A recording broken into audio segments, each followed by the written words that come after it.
Okay, so hi everyone, welcome back to my YouTube channel and welcome back to the session of physical chemistry that is chemical kinetics. अब पिछले वाले session में हमने कुछ questions किए थे chemical kinetics से, यस और नो।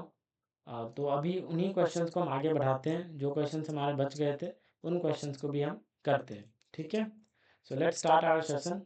सेशन स्टार्ट करने से पहले फिर से मैं आपको इन्फॉर्मेशन देना चाहता हूँ and the information is please scan this QR code. Okay, please scan this QR code, Telegram channel QR code. इसमें जब आप स्कैन करोगे तो सीधा आपको ये मेरे टेलीग्राम पे ले जाएगा जो मैंने चैनल बनाया है।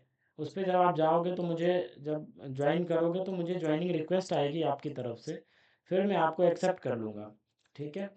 जैसे ही मैं आपको एक्सेप्ट करूँगा तो वहाँ पे आपके पास क्या होगा, ऑप्शंस होंगे डाउट्स वगैरह पूछने के, डिस्कशन करने के। वहाँ और जो बच्चे हैं उनके साथ आप डिस्कशन कर सकते हो, right. You can send your doubts, you can type the messages. तो आपके लिए ही है वो, ठीक है।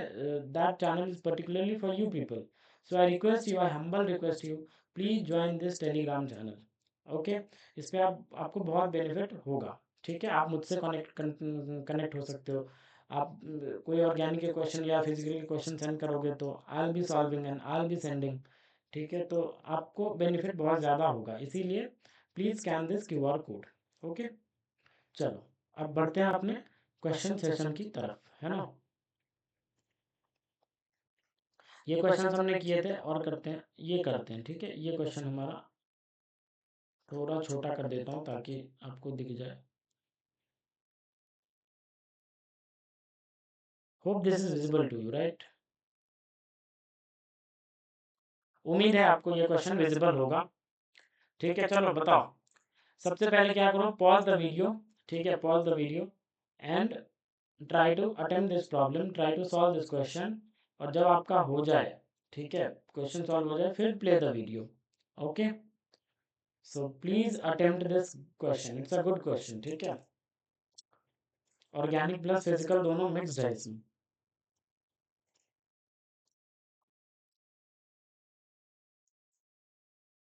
आई होप आपने पॉज किया होगा और आप सॉल्व भी कर रहे होगे, राइट। सो मैं अब ट्राई करता हूँ, ठीक है। आपकी बारी खत्म हुई, अब मेरी बारी। देखो, सबसे पहले क्या करो, क्वेश्चन पढ़ो। क्या कह रहा है, which of the following plots, मतलब जो चार प्लॉट दिए हुए हैं ABCD, इज या आर करेक्ट, मतलब MSQ टाइप है आपका, एक से ज़्यादा ऑप्शन भी करेक्ट हो सकते हैं for the given reaction. Okay, P0 is the initial concentration of P। ये जो आपका टर्ट ब्यूटाइल ब्रोमाइड है इसको P बोला गया है, और इसका जो इनिशियल कॉन्सेंट्रेशन है वो क्या है, P0 है, ठीक है। P0 ऐसे लिख दो, P0 is the initial concentration of this tert butyl bromide. और ये जो Q है वो क्या है, tert butyl alcohol, Q। Okay, देखते हैं भाई कैसे करना है इस क्वेश्चन को। सबसे पहले बताओ ये कौन सी रिएक्शन है। ऑफ कोर्स ये टर्ट ब्यूटाइल ब्रोमाइड है और सामने में भले ही NaOH है, बट ये जो NaOH रहा होगा ना, ये हाईली डाइल्यूटेड रहा होगा, मतलब वीक NaOH रहा होगा, वीक बेस है ये वीक बेस, ज़्यादा स्ट्रॉन्ग नहीं रहा होगा, बिकॉज ये डाइल्यूटेड फॉर्म में होगा तो इसकी कॉन्सेंट्रेशन बहुत कम होगी। ऐसा बोल सकते हैं कि कॉन्सेंट्रेशन ऑफ NaOH जो होगी वो बहुत कम होगी,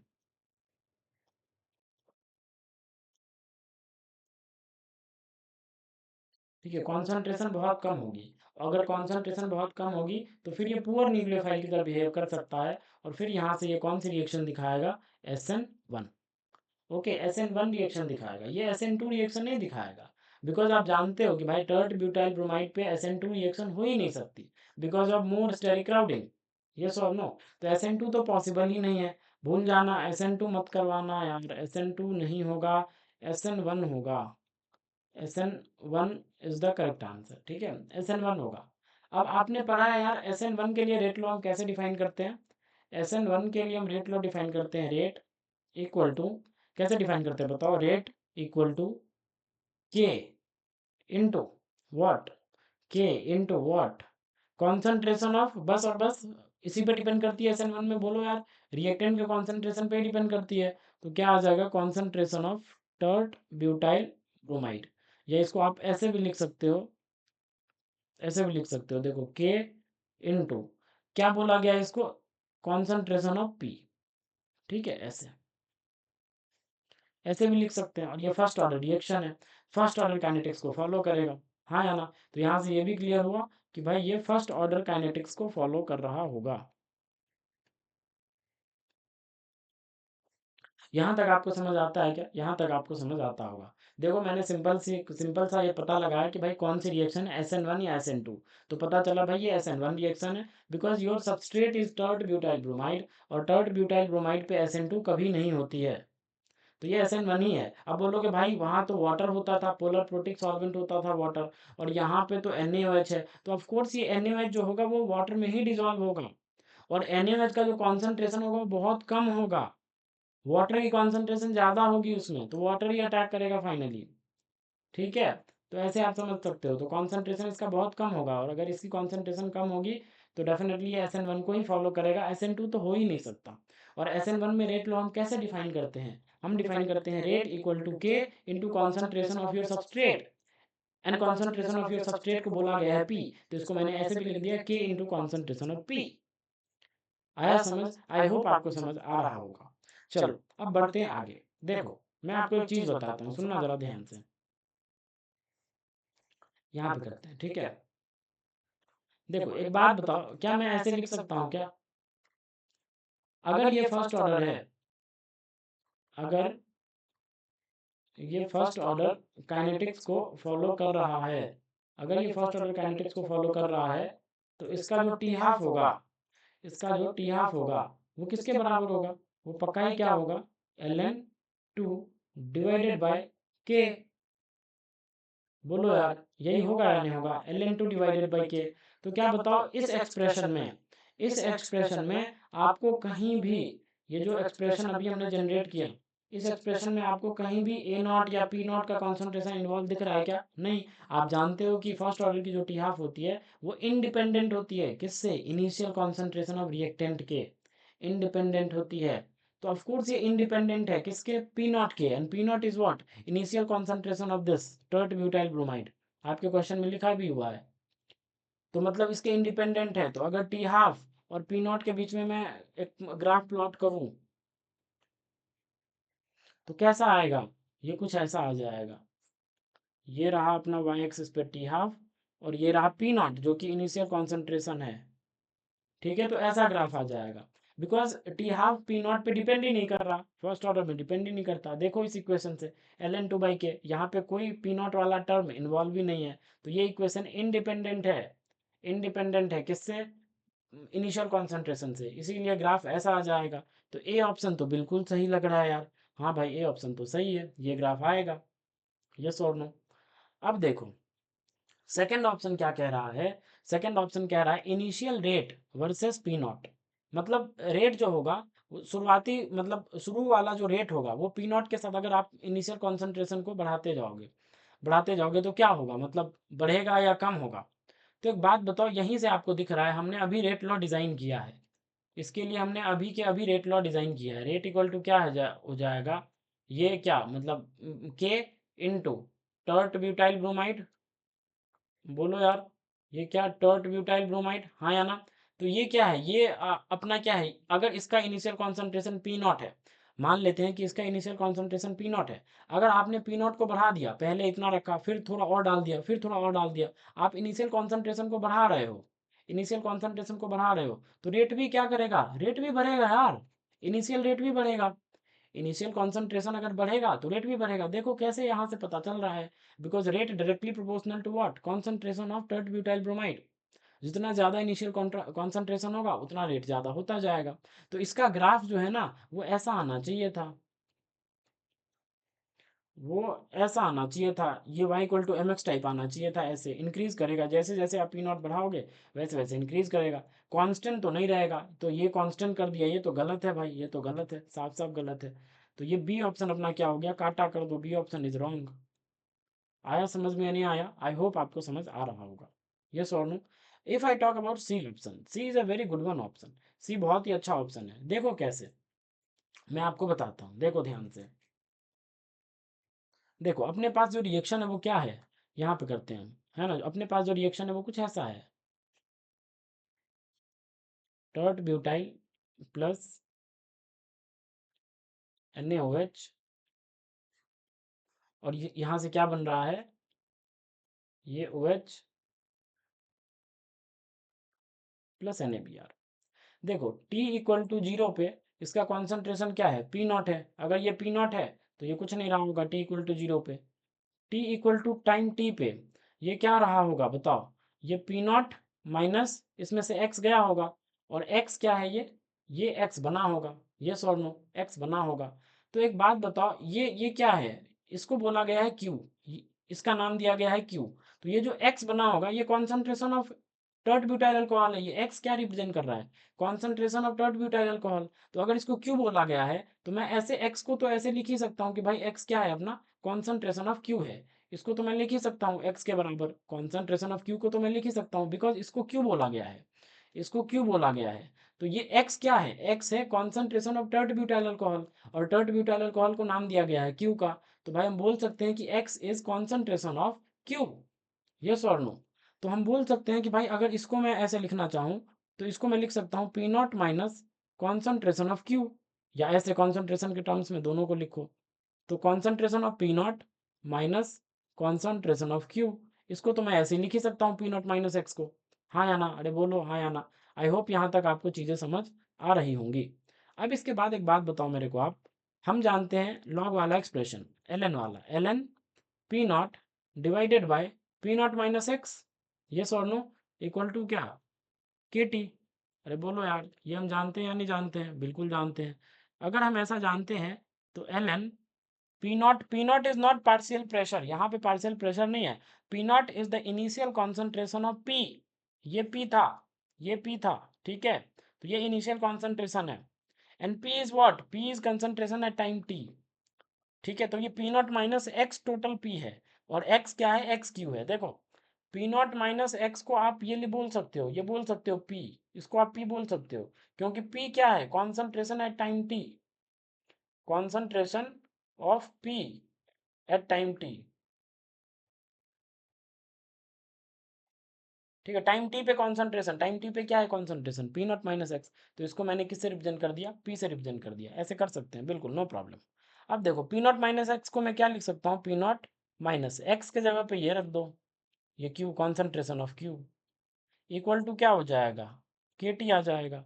बोलो यार यहाँ तक आती है समझ में, नहीं आती है, आई होप यहाँ तक तो पक्का ही समझ में आता होगा, ठीक है। देखो अब यहाँ मैं करता हूँ, देखो तो एक बात बताओ, इसको मैं अगर ऐसे लिखूँ, ln कॉन्सेंट्रेशन के टर्म में लिख लो, P0 divided by P0 minus concentration of Q, equal to क्या हो जाएगा, KT हो जाएगा। डू यू एग्री और नॉट, यहाँ तक समझ आता है क्या, यहाँ तक आई होप आपको समझ आता होगा। अब देखो, अब मैं क्या करता हूँ, यहाँ से ऐसे निकाल लेता हूँ। देखो ये P0 divided by concentration of P0 minus concentration of Q, equal to e to the power KT लिख सकता हूँ क्या, ऑफ कोर्स लिख सकता हूँ। बोलो यार, यहाँ पे ln है तो बेस क्या था अपना, ई ही था, तो लिख ही सकता हूँ।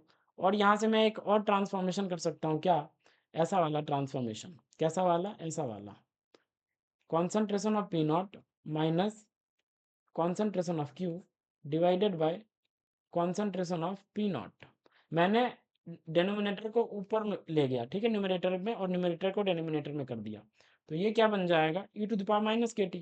इतनी मैथमेटिक्स तो आपको आती होगी।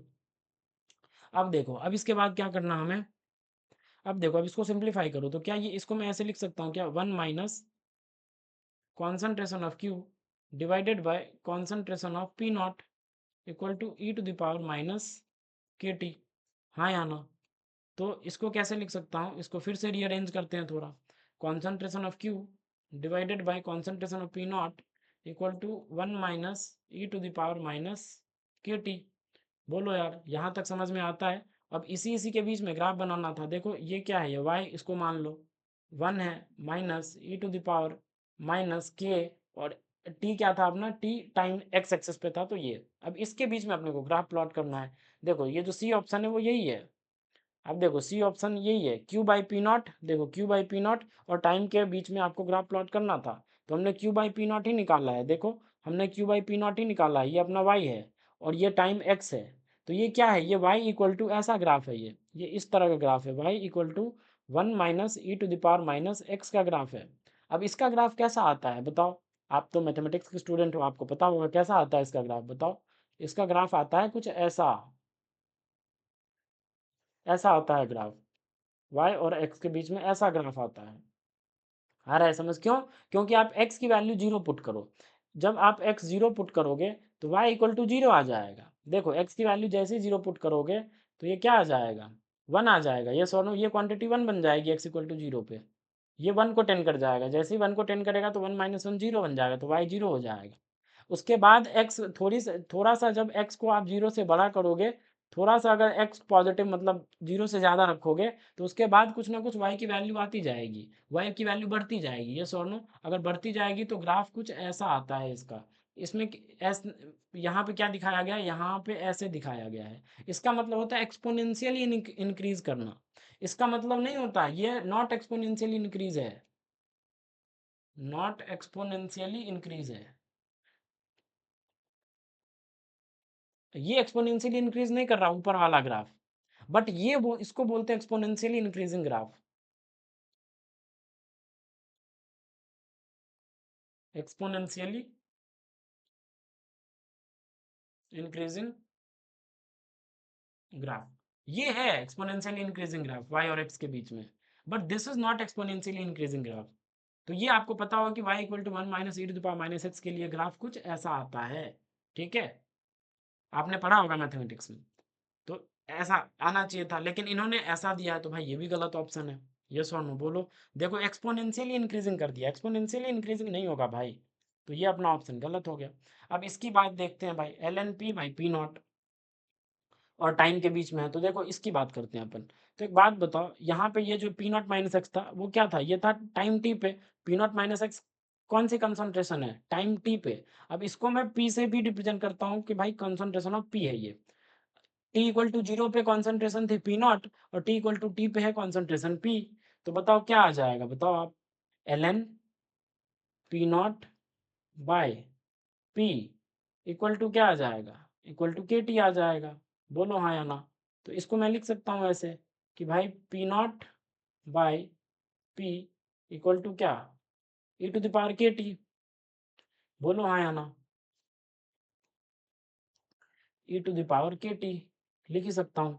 तो यहाँ से मैं क्या करता हूँ, फिर से रेसिप्रोकल लेता हूँ, इसका मतलब चेंज करता हूँ, p by P naught equal to e to the power minus k t आ जाएगा। बिकॉज हमें जो ग्राफ प्लॉट करना है, हमें जो ग्राफ प्लॉट करना है वो L N P by P naught, अच्छा L N P by P naught के बीच में करना है, ये सॉर no, L N P by P naught के बीच में करना है, ठीक है ठीक है ठीक है, no problem no problem. L N P by P naught देख लेते हैं एक बार और, l N P by P naught के बीच में ग्राफ प्लॉट करना है, हाँ ठीक है, L N P by P naught और टाइम के बीच में। तो देखो L N P by P naught, तो ऐसे करो, L N P by P naught करो, L N P by P naught. तो L N P by P naught करोगे तो क्या आ जाएगा, यहाँ पे भी एल एन, यहाँ पे भी एल एन लगा दो, इस एक्सप्रेशन को हटा ही देते हैं, फिर चमकेगा। हमने पी बाई पी नॉट निकाल लिया है ना, जो कि गलत है, हमें एल एन में ही रखना है।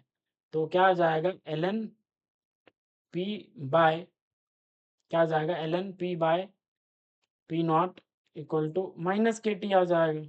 बोलो यार, अब इसी के बीच में हमें ग्राफ प्लॉट करना है। तो ये है अपना y, ये है अपना x, ये है अपना स्लोप, और ये है क्या है माइनस, तो ये y equal to minus m x का ग्राफ है, y equal to minus m x type graph है। x क्या है आपका टाइम। तो एक बात बताओ, स्लोप तो आपकी नेगेटिव होने वाली है, मतलब अगर स्लोप नेगेटिव होने वाली है तो भाई इस क्वाड्रेंट में तो आपको, फर्स्ट क्वाड्रेंट में तो ग्राफ लाई नहीं करेगा, फर्स्ट क्वाड्रेंट में तो ग्राफ लाई नहीं करेगा।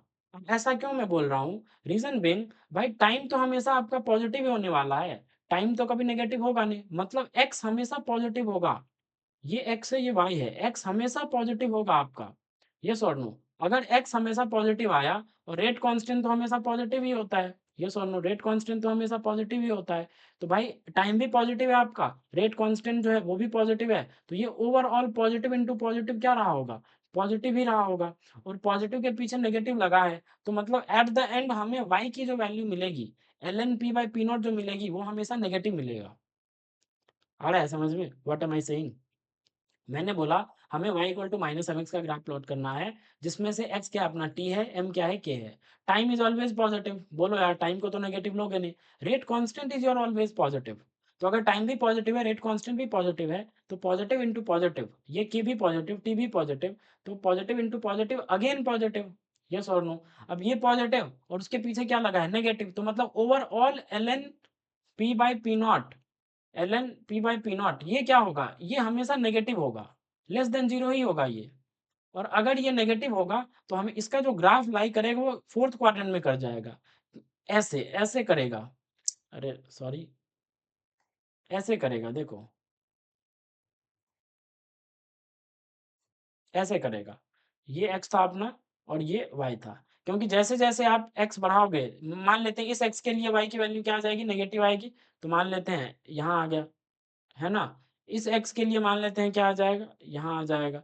फिर इस x के लिए क्या आ जाएगा, कुछ ऐसा आ जाएगा। तो ऐसा ग्राफ आएगा, मतलब फर्स्ट क्वाड्रेंट में लाई नहीं करेगा, बल्कि थर्ड क्वाड्रेंट में लाई करेगा, ठीक है ना? ऐसा ग्राफ होगा, बट इन्होंने फर्स्ट क्वाड्रेंट में लाई करवा के y को भी पॉजिटिव दिखा दिया और x को भी पॉजिटिव दिखा दिया। ग्राफ में देखो इसने y को भी पॉजिटिव दिखाया है। देखो इसका मतलब क्या है, आपका y भी पॉजिटिव है और x भी पॉजिटिव है, जो कि सरासर गलत है। हमारा y हमेशा नेगेटिव आ रहा है। ये समझिए, ln p by P not हमेशा लेस देन जीरो होगा, लेस देन जीरो होगा तो थर्ड क्वाड्रेंट में इस यहाँ पे लाई करना चाहिए था, जो कि नहीं दिखाया इन्होंने, मतलब D option is also wrong. D option is also wrong. X क्या था, अपना टाइम था, और वाई क्या था, वाई था ln p bye p not. आया समझ? तो आई होप आपको समझ आया होगा कि why why D option is also wrong. तो ये भी डाउट क्लियर हुआ होगा आपका, ये भी ऑप्शन अपना क्या है, ये गलत है। Yes, this option is also wrong. तो कौन सा सही ऑप्शन हुआ, सही ऑप्शन हुआ अपना बस ए। ठीक है, तो इसका जो आंसर होगा वो बस ए आएगा। ठीक है, आई होप यहाँ तक की चीजें आपको समझ आई होंगी। बढ़ते हैं नेक्स्ट क्वेश्चन की तरफ, देखते हैं और अच्छे क्वेश्चन है तो वो करवाता हूँ मैं। ठीक है, हम्म, चलो ये करो 17। ठीक है, नहीं दिख रहा तो थोड़ा जूम कर देता हूँ, लो दिख रहा होगा आई होप अब। ठीक है, चलो pause the video and attempt this question. ठीक है,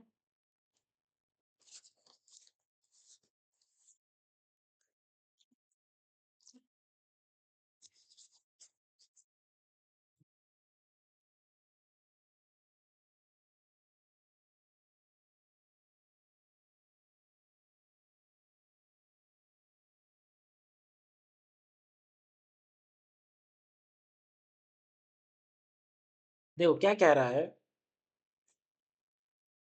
क्वेश्चन पढ़ो क्या कह रहा है, देखो consider the kinetic data given in the following table for A plus B plus C से प्रोडक्ट बन रहा है। ठीक है, तो कैसे डिफाइन करेंगे, रेट लॉ इसके लिए डिफाइन कर लेते हैं पहले। तो रेट इक्वल टू क्या आ जाएगा, k into concentration of A to the power x, क्योंकि हमें थोड़ी ना पता क्या ऑर्डर है, हम थोड़ी ना बता सकते, है ना? A B to the power y and C to the power z. Yes और नो? ये अपना रेट लॉ रहा होगा इस, मतलब इस रिएक्शन के लिए, ए प्लस बी प्लस सी जब से जो प्रोडक्ट बन रहा है, इसके लिए अपना रेट लॉ ये रहा होगा। अब एक बात बताओ मेरे को गाइस, अब इस डेटा को देखते हुए, इस डेटा को देखते हुए we can find what, we can find the order. हम ऑर्डर निकाल सकते हैं, जैसे देखना, देखो वन और एक्सपेरिमेंट नंबर वन और टू को देखो, ध्यान से देखो। एक्सपेरिमेंट नंबर वन और टू को देखोगे तो आपको पता चलेगा यार ए की कॉन्सेंट्रेशन 0.2 से 0.2 ही है, मतलब ए की कॉन्सेंट्रेशन को बदला नहीं गया, ए की कॉन्सेंट्रेशन को फिक्स रखा गया। आया समझ? सिमिलरली सी में देखो 0.1 से वन और टू की, एक्सपेरिमेंट वन और टू की ही बात चल रही है तो उन्हीं को देखना है हमें। तो 0.1 से 0.1 मतलब सी की कॉन्सेंट्रेशन भी फिक्स्ड है यहाँ पे। आया समझ?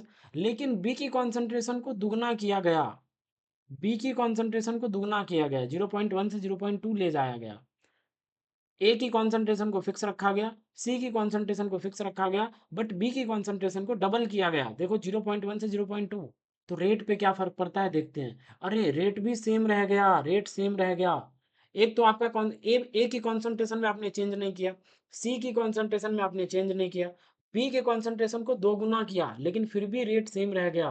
तो इसका मतलब क्या होता है कि बी के रेस्पेक्ट में बी के रेस्पेक्ट में क्या है, ऑर्डर जो है with respect to B, order जो है वो 0 है। क्योंकि बताओ अगर मान लो r equal to k into B है आपका, ठीक है, और पहले पहले मतलब मान लो रेट समथिंग है। अब अगर एक बात बताओ, अगर मैं क्या करता हूँ ये रेट, ये मतलब मान लो ऐसा है, अब r इक्वल टू अगर मान लो कि मैं बी के कॉन्सेंट्रेशन को डबल कर दे रहा हूँ, 2b कर दे रहा हूँ, तो फ़र्क तब पड़ता ना जब यहाँ पे कुछ होता, यहाँ पे कोई मतलब 2 पावर होता या 3 पावर होता तब रेट बदलता। यस और नो? डबल ट्रिपल तब होता। अगर मतलब रेट सेम ही रह जा रही है तो इसका साफ-साफ इंडिकेशन होता है कि भाई ये 0 ऑर्डर को ही फॉलो करेगा। तभी तो यहाँ पे 0 आएगा, यहाँ पे इस पे डिपेंड ही नहीं करेगा फिर इसके कॉन्सेंट्रेशन पे। इसका मतलब तो यही हुआ, अगर रेट बदल नहीं रहा है तो इसका मतलब क्या हुआ, बी के कॉन्सेंट्रेशन से मतलब ही नहीं है उसको, कितना भी डबल कर लो रेट बदलेगा ही नहीं। तो बी के कॉन्सेंट्रेशन से मतलब नहीं है, मतलब बी इंडिपेंडेंट है रेट लो। बी इंडिपेंडेंट कब होगा, जब उसका पावर 0 हो जाए। आया समझ? तो मतलब बी का पावर 0 मतलब बी के रिस्पेक्ट में ऑर्डर 0। इज इट क्लियर और not? Is it clear? I hope यहाँ तक आपको समझ में आया होगा। क्योंकि देखो मैं क्या कहना चाह रहा हूँ, ए को आपने फिक्स कर रखा है, सी को आपने फिक्स कर रखा है, आपने बी को डबल किया but still rate is same. आपने बी को डबल किया लेकिन फिर भी रेट सेम है। अगर रेट सेम है तो इसका साफ साफ ये चिल्ला के यही कह रहा है कि भाई rate is independent of concentration of B. Rate is independent of concentration of B, उसको कॉन्सेंट्रेशन ऑफ बी से कोई लेना देना है ही नहीं। आया समझ में? और कॉन्सेंट्रेशन ऑफ बी से लेना देना कब नहीं होगा, जब उसके पावर में 0 छुपा होगा, तभी तो ये क्वांटिटी गायब हो जाएगी 1 बन के। तो मतलब यहां से ये पता चला कि with respect to B order will be 0। आया समझ? तो यहां से हम तो फर्स्ट यही निकालिए कि y की जो वैल्यू होगी वो 0 है। यहां तक आता है समझ में? आई होप यहां तक आपको समझ में आता होगा। अब बात करते हैं, कुछ और ट्रिक्स अपनाते हैं जिससे पता चल सके भाई कहाँ कहाँ चेंजिंग है। ढूंढो कहाँ फिक्स्ड है कहाँ चेंज है, वो ढूंढना पड़ेगा हमें, तभी हम कर पाएंगे। हाँ देखो, देखो यहाँ देखो, यहाँ मिला। देखो अब क्या करो, एक्सपेरिमेंट नंबर 1 को और 3 को पकड़ो। तो देखो ए की कॉन्सेंट्रेशन 0.2 एक्सपेरिमेंट नंबर 1 में था, और ए की कॉन्सेंट्रेशन 0.2 एक्सपेरिमेंट नंबर 3 में है, मतलब ए की कॉन्सेंट्रेशन में कोई बदलाव नहीं किया गया। सिमिलरली बी की कॉन्सेंट्रेशन में भी कोई बदलाव नहीं किया गया। देखो आप, एक्सपेरिमेंट नंबर 1 में 0.1 है, एक्सपेरिमेंट नंबर 3 में भी 0.1 ही है, बट सी की कॉन्सेंट्रेशन में बदलाव कर दिया गया, 2 गुना का चेंज ला दिया गया। एक्सपेरिमेंट नंबर 1 में 0.1 है, एक्सपेरिमेंट नंबर 3 में 0.2 है। आ रहा है समझ में? तो मतलब सी की कॉन्सेंट्रेशन को आपने डबल किया। अगर सी की कॉन्सेंट्रेशन को डबल किया तो देखो 1 और 3 में रेट भी डबल हो गया, रेट भी डबल हो गया। यस और नो? यहाँ तक आता है समझ में? देखो ये 2 गुना ही है, रेट डबल हुआ है, मतलब सी की कॉन्सेंट्रेशन को आपने डबल किया, सी की कॉन्सेंट्रेशन को आपने डबल किया। मान लो रेट डिपेंड कर रहा है ऐसे, के इंटू सी की पावर एक्स। तो अगर ये रेट क्या हो जा रहा है, 2r हो जा रहा है, कब, जब आप सी की कॉन्सेंट्रेशन डबल कर रहे हो, 2c कर दे रहे हो। ये x है तो x क्या होगा ताकि ये 2r हो जाए, तो x 1 ही होगा तभी तो ये 2 गुना होगा रेट। यस और नो? x की पावर 1 ही होगा तभी तो ये रेट क्या बन जाएगा, 2kc। 2kc बन जाएगा, तो पहले r था kc, अब बन जाएगा 2kc, तो मतलब रेट 2 गुना हो गया ना kc का। आ रहा है समझ में? आने आ रहा है? आई होप आपको समझ में आ रहा होगा। मैं ये बोल रहा हूँ कि भाई पहले हमने रेट लॉ ऐसे लिखा कि भाई rate equal to k into concentration of C to the power x, ये हमने एक्सप्रेशन लिखा। अब रेट 2 गुना हो जा रही है तो 2r, 2r हो जा रही है कब, जब आपने कॉन्सेंट्रेशन सी का 2 गुना कर दिया टू द पावर एक्स। अब क्या कर लो, आप फाइंड भी कर सकते हो, डिवाइड कर लो। इनफैक्ट यहाँ पे सी पे जेड है तो जेड ही लगा देते हैं, कोई दिक्कत वाली बात नहीं है। देखो जेड है तो जेड ही कर देते हैं, है ना? ये z है, ठीक है, ये z है, जो कि ज़्यादा ही ये हो गया, तो मैं इसे साफ करके लिख देता हूँ। देखो, तो ये देखो r r कैंसल, हाँ या ना? ये k कैंसल, ये c to the power z, c to the power z cancel, तो क्या बचेगा, 1/2 equal to 1/2 to the power z, तो z इक्वल टू क्या आ जाएगा 1, मतलब z के c के रेस्पेक्ट में जो ऑर्डर है वो क्या आ जाएगा 1। क्योंकि अगर आप कॉन्सेंट्रेशन को डबल कर रहे हो तो रेट भी 2 गुना से बढ़ जा रही है। इसका मतलब साफ-साफ यही होता है कि उसके रिस्पेक्ट में फर्स्ट ऑर्डर रिएक्शन है। तो Z इक्वल टू 1 हमने निकाल भी लिया, कैलकुलेट भी कर लिया। आप ऐसे भी कैलकुलेट कर सकते हो। अब सवाल उठता है भाई A के रिस्पेक्ट में क्या कहानी है? ठीक है, A के रिस्पेक्ट में क्या कहानी है? तो चलो A के रिस्पेक्ट में भी हम फाइंड करते हैं। हम पकड़ते हैं किसी 2 एक्सपेरिमेंट को। कैसे 2 एक्सपेरिमेंट को पकड़ते हैं? ऐसे पकड़ते हैं, देखना। ये 3 और 4 एक्सपेरिमेंट को पकड़ो, 3 और 4 एक्सपेरिमेंट को पकड़ो। अगर एक्सपेरिमेंट नंबर 3 और 4 को पकड़ोगे तो पहला देखो रेट क्या है? रेट है एक्सपेरिमेंट नंबर 3 के लिए 1.2 into 10 to the power -4 equal to क्या आ जाएगा? के इंटू कॉन्सेंट्रेशन ऑफ ए जो कि है 0.2। ठीक है, 0.2 लिख ही डालते हैं तभी हो पाएगा, वरना फंस सकते हैं हम। देखो ये के इंटू ये क्या आ जाएगा? 0.2 है इंटू कॉन्सेंट्रेशन ऑफ एक्स आ जाएगा। बी से इंडिपेंडेंट ही है तो फिर भी मैं लिख देता हूँ एक बार समझाने के लिए आपको कि 0.1 का पावर 0 आ जाएगा क्योंकि हमने ऑलरेडी निकाल लिया y की वैल्यू 0 है। अब c के लिए क्या आ जाएगा? 0.2 का पावर 1 आ जाएगा। आया समझ? तो ये आ गया पहला इक्वेशन। दूसरा इक्वेशन क्या आ जाएगा? एक्सपेरिमेंट नंबर 4 को देखो तो 9 इंटू 10 की पावर -5 आया समझ इक्वल टू के इंटू क्या आ जाएगा? 0.3 0.3 का पावर क्या आ जाएगा? एक्स आ जाएगा इंटू 0.1 का पावर 0 इसको इससे तो लेना देना ही नहीं है। और ये क्या आ जाएगा? 0.1 इसका पावर 1 है। और ये अपनी सेकेंड इक्वेशन। दोनों को डिवाइड कर दो। जैसे ही दोनों को डिवाइड करोगे तो क्या बन जाएगा? देखो मैं क्या कर रहा हूँ? Equation number 1 divided by equation number 2 कर रहा हूँ। ठीक है, तो इससे क्या मिलेगा? इससे बहुत कुछ मिल जाएगा। कैसे? देखो ये बन जाएगा 12 into 10 to the power -5 divided by 9 into 10 to the power -5 equal to क्या बन जाएगा? के कैंसिल हो जाएगा, ये भी ये टर्म सब कैंसिल हो जाएंगे तो बचेगा 0.2 की पावर x डिवाइडेड बाय 0.3 की पावर x। यस और नो? और क्या बचेगा इधर? इधर साथ में बचेगा इनटू में 0.2 डिवाइडेड बाय 0.1 यही बचेगा।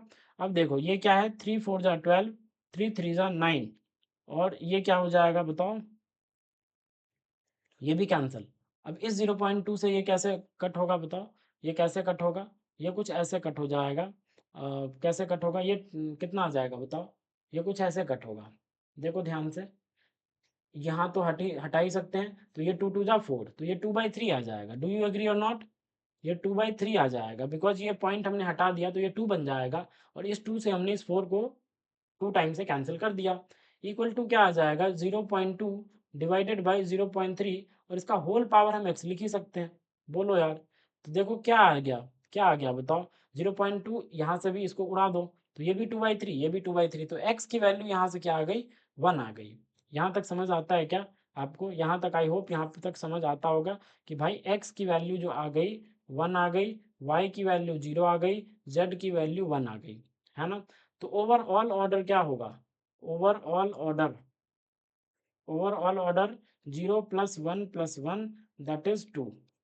ठीक है, 0 किसके रेस्पेक्ट में था? 0 बी के रेस्पेक्ट में था। तो मतलब सेकंड ऑर्डर की रिएक्शन है ये। सबसे पहले तो ये पता लगाना था आपको कि ऑर्डर किस रिएक्शन की है, मतलब किस मतलब ये रिएक्शन किस ऑर्डर की है। तो सेकंड ऑर्डर की रिएक्शन है। अब देखो अभी कहानी खत्म नहीं हुई है, अभी और भी चीजें हमें करनी बाकी है। क्या क्या करनी बाकी है जनाब? The rate of the reaction for a, rate of reaction आपको निकालना है जब ए की कॉन्सेंट्रेशन इतना हो, बी का कॉन्सेंट्रेशन इतना हो, सी का कॉन्सेंट्रेशन इतना हो, is found to be this mole per litre पर सेकेंड। तो द वैल्यू ऑफ वाई। तो अब कैसे कैलकुलेट करेंगे? तो एक काम करो, फोर्थ वाले को पकड़ो और इसको पकड़ो, देखो अपने आप निकल जाएगा। सुनना ध्यान से, देखो ऐसे बनेगा। रेट इक्वल टू मैं क्या लिख सकता हूँ? ये हमें रेट फाइंड करना है। रेट इक्वल टू मैं लिख सकता हूँ के इंटू कॉन्सेंट्रेशन ऑफ ए जो कि 0.15 लेना है, इसके रेस्पेक्ट में ऑर्डर 1 ही है। बी 0.25 है कॉन्सेंट्रेशन, इसके रेस्पेक्ट में 0 है। होना ना होना बात बराबर ही है। ठीक है, बाद बाकी देखो सी के रेस्पेक्ट में क्या है? 0.15 इसकी कॉन्सेंट्रेशन और यहाँ पे भी 1 ही आ जाएगा। अब ये रेट फाइंड करना है और किस इन चारों में से कोई एक को पकड़ लो, इन चारों में से कोई एक को पकड़ लो। मैंने फोर्थ वाले को पकड़ लिया तो फोर्थ वाले के लिए रेट क्या है? 9.0 इंटू 10 की पावर -5 है। यस और नो? इंटू के इंटू यहाँ पे क्या आ जाएगा बताओ? 0.3 आ जाएगा। और क्या आ जाएगा इसकी पावर 1, फिर 0.1 की पावर 0, और यहाँ पे क्या आ जाएगा 0.1 की पावर 1 आ जाएगा। दोनों को क्या कर देंगे हम बताओ, दोनों को हम डिवाइड करेंगे, ठीक है, दोनों को हम डिवाइड करेंगे।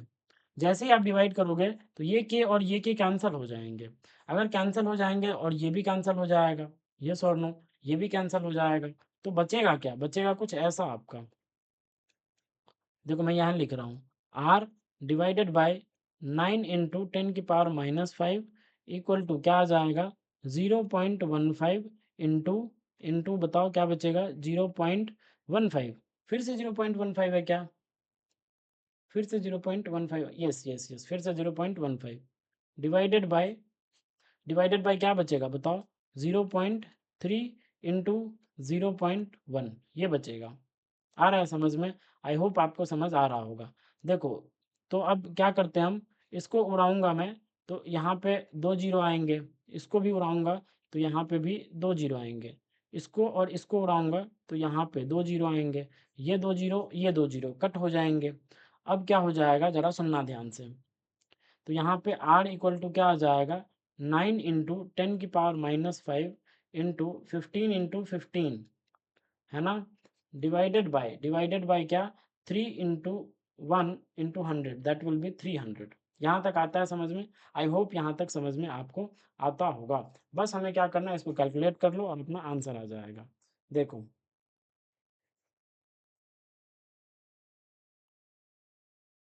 इंटू क्या आ जाएगा 9, ठीक है, डिवाइडेड बाय 300, डिवाइडेड बाय 300,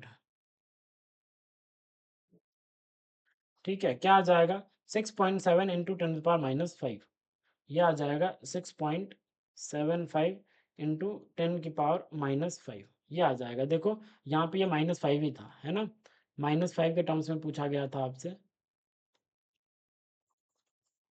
देखो -5 था, है ना, तो -5 के टर्म्स में, तो y की वैल्यू क्या आ गई बताओ, y की जो वैल्यू आई वो आ गई ये, y की जो वैल्यू आई वो आ गई 6.75। जस्ट कैलकुलेशंस, यहाँ पे आपके कैलकुलेशंस ही मैटर कर रहे होंगे, जितनी फास्ट कैलकुलेशन आपकी होगी उतना फास्ट आप सॉल्व कर पाओगे। फिजिकल केमिस्ट्री का ये भी एक अप्रोच है कि how much you are doing the calculation, how much speedly you are doing the calculation, yes और नो, तो जितनी फास्ट कैलकुलेशन होगी उतना जल्दी आप कर पाओगे। मैं धीरे धीरे इसलिए कर रहा हूँ बिकॉज मुझे आपको एक्सप्लेन करना है कि भाई ये ऐसे हुआ, ये ऐसे हुआ, यहाँ से हमने वो लाया, तो इसलिए मुझे टाइम लग रहा है। बट अगर आप स्टूडेंट हो, आपको एग्जाम में बैठना है, तो डेफिनेटली आपका हाथ बुलेट ट्रेन की स्पीड से चलना चाहिए, ठीक है, तभी 2 मिनट में कर पाओगे, वरना टाइम चला जाएगा तो फिर आपको अदर क्वेश्चंस छोड़ने पड़ सकते हैं, इसीलिए फास्टली करना होता है, ठीक है। और भी क्या किया था हमने, चलो ये क्वेश्चन करते हैं, ठीक है, ये भी करो भाई, pause the video and attempt this question,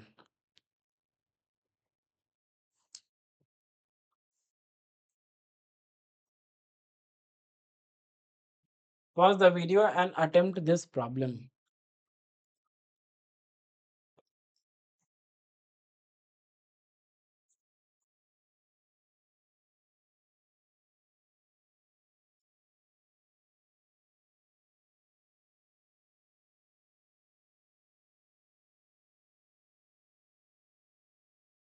देखो क्या कह रहा है बताओ,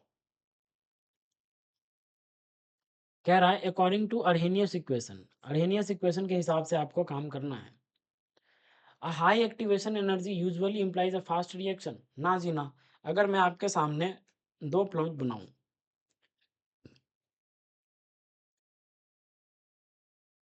ठीक है, एक ये प्लॉट बनाया एनर्जी और प्रोग्रेस ऑफ रिएक्शन के बीच, यहाँ पे आपका पी है और यहाँ पे आर है, रिएक्टेंट प्रोडक्ट, एक ये बनाया, ये आर है, ये पी है, ये ई है, और ये प्रोग्रेस ऑफ रिएक्शन।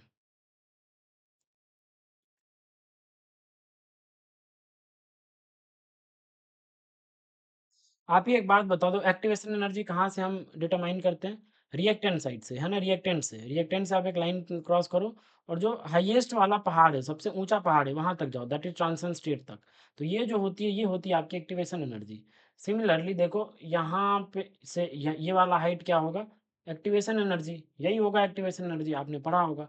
तो जितनी ज़्यादा एक्टिवेशन एनर्जी होगी, उतना रिएक्शन स्लो होता है। यस और नो? मतलब ऐसे बोल आप तभी तो बोलते हो कि आरडीएस स्टेप जो होता है is the slowest step, is the slowest step. Yes और नो?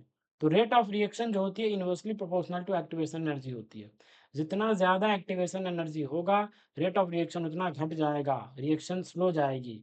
लेकिन रेट ऑफ रिएक्शन जितना मतलब अगर एक्टिवेशन एनर्जी जितना कम है, तो रेट ऑफ रिएक्शन उतना ही फास्ट होगा। आप खुद ही सोचो, आपको यहाँ आर से पी जाना है, तो अगर आपको आर से पी जाना है तो आपको इतना लंबा पहाड़ क्रॉस करना है, और यहाँ पे आर से पी जाना है, छोटा पहाड़ क्रॉस करना है। कौन सा पहाड़ जल्दी क्रॉस कर पाओगे? ऑफ कोर्स ये वाला। तो जितना ज़्यादा एक्टिवेशन एनर्जी होगा, उतना रिएक्शन स्लो होता है, रिएक्शन उतनी ही स्लो होती है। तो ये क्या बोल रहा है? ये बोल रहा है कि a high activation energy usually implies a fast reaction. गलत बात है। A high activation energy usually implies a slow reaction. आया समझ?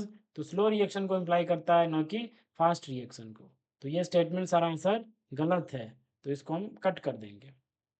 अब देखो बी क्या कह रहा है, rate constant increases with increase in temperature. सही बात है, हमने आपको बताया था कल के लेक्चर में कि के इक्वल टू क्या होता है, A into e to the power minus A upon R T होता है। यस और नो? अगर आप टेम्परेचर बढ़ाते हो तो क्या होता है बताओ, ई ए बाई आर टी ये क्या होता है, डिक्रीज करता है। और अगर ये डिक्रीज करता है तो e to the power minus E A by R T ये क्या करता है, इंक्रीज करता है। और अगर ये इंक्रीज करता है तो के भी इंक्रीज करता है। मतलब कहानी क्या है, स्टार्ट हमने कहाँ से किया था, यहाँ से। तो पता क्या चला कि अगर टेम्परेचर बढ़ेगा तो डेफिनेटली के भी बढ़ेगा। कल के लेक्चर में मैंने पूरा एक्सप्लेन किया था। तो ये सही बात है, rate constant increases with increase in temperature. This is due to a greater number of collisions whose energy exceeds the activation energy। Yes सही बात है, क्योंकि अगर आप टेम्परेचर बढ़ाओगे ना, तो मॉलिक्यूल्स रिएक्शन तब होती है जब मॉलिक्यूल्स आपस में कोलाइड करते हैं, जब आपस में उनकी टक्कर होती है। ऑफ कोर्स सारे कॉलिजन इफेक्टिव कॉलिजन नहीं होते, बट रिएक्शन तभी हो पाएगी जब मॉलिक्यूल्स आपस में टकराएंगे। जब जब तक वो कॉलिजन ही नहीं करेंगे, तो फिर वो कैसे मतलब प्रोडक्ट बना सकते हैं? यस और नो? तो अगर आप टेम्परेचर बढ़ाते हो ना, टेम्परेचर अगर आप इंक्रीज करते हो, तो कॉलिजन करने की जो रेट होती है वो बढ़ जाती है। तो अगर रेट बढ़ जाएगी तो बहुत सारे ऐसे मॉलिक्यूल होंगे जो एक्टिवेशन एनर्जी को क्रॉस कर जाएंगे। और अगर एक्टिवेशन एनर्जी को क्रॉस कर जाएंगे तो डेफिनेटली मतलब क्या होगा, रेट कांस्टेंट बढ़ेगा, रेट ऑफ रिएक्शन बढ़ जाएगा। आया समझ? तो मैं बोल सकता हूँ कि भाई बी ऑप्शन इज द बिल्कुल correct answer. B option is the correct answer. C option देखते हैं, सी ऑप्शन बड़ा ही मजेदार है, बहुत ही अच्छा है। जैसे अच्छा पहले डी ऑप्शन देख लेते हैं, फिर मैं आपको सी बताता हूँ। देखो डी ऑप्शन क्या कह रहा है, the pre exponential factor is a measure of the rate at which collisions occur. सही बात है। देखो होता क्या है, हम जानते हैं k equal to A into e to the power minus A by R T. ये और नो? हम ये जानते हैं। तो अगर ये हम जानते हैं k equal to A into e to the power minus A by R T, तो यहाँ पे जो के होता है, ये होता है total number of collision. Total number of collision, इसको कॉलिजन के टर्म्स में ऐसे लिखते हैं। Of course this is pre exponential factor, this is rate constant, but number of collision के टर्म्स में हम ऐसे लिखते हैं। ये जो होता है ये number of collision per unit time, number of collision per unit time. और ये जो होता है ई टू द पावर माइनस ये बाई आर टी, ये पूरा ये होता है फ्रैक्शन ऑफ इफेक्टिव कॉलिजन।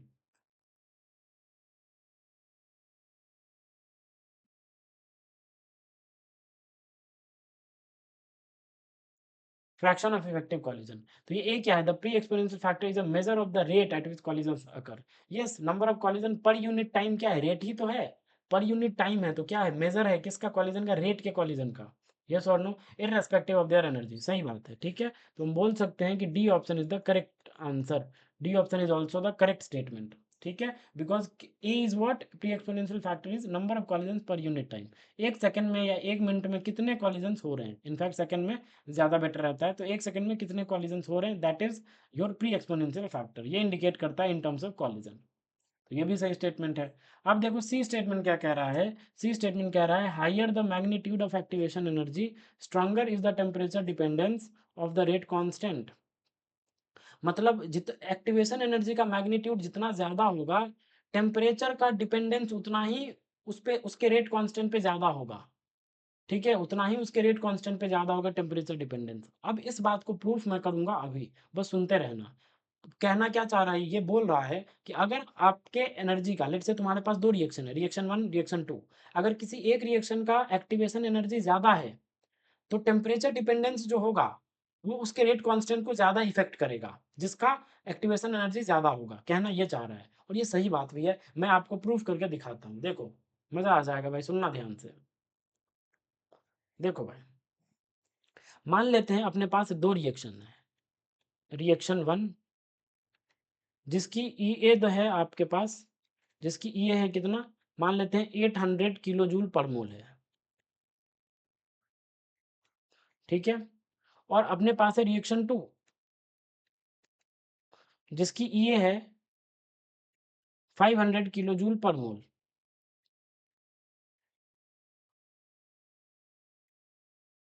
ठीक है, ये रिएक्शन 1 की ई ए कितनी है, 800 किलो जूल पर मोल, और रिएक्शन 2 की ई ए कितनी है, 500 किलो जूल पर मोल। आया समझ? ये है। अब मैं क्या करता हूँ, और हमें क्या करना है, सुनना ध्यान से, हमें क्या करना है, मैं क्या कर रहा हूँ, 330 केल्विन पे हमारा ये चल रहा है। 330 केल्विन पे हमारा रिएक्शन चल रहा है। इसको मैं क्या करता हूँ, 330 से ना 340 केल्विन पे ले जा रहा हूँ। मतलब increase by 10 kelvin, increase by 10 degree Celsius से मैंने इसको बढ़ा दिया। ठीक है, मतलब चेंज किया है 10 डिग्री सेल्सियस से, इंक्रीज बाय 10 डिग्री सेल्सियस से मैंने चेंज किया है। आया समझ? मतलब 10 डिग्री सी का मैंने ये बढ़ाया है, टेम्परेचर इंक्रीज कर दिया है। आया समझ?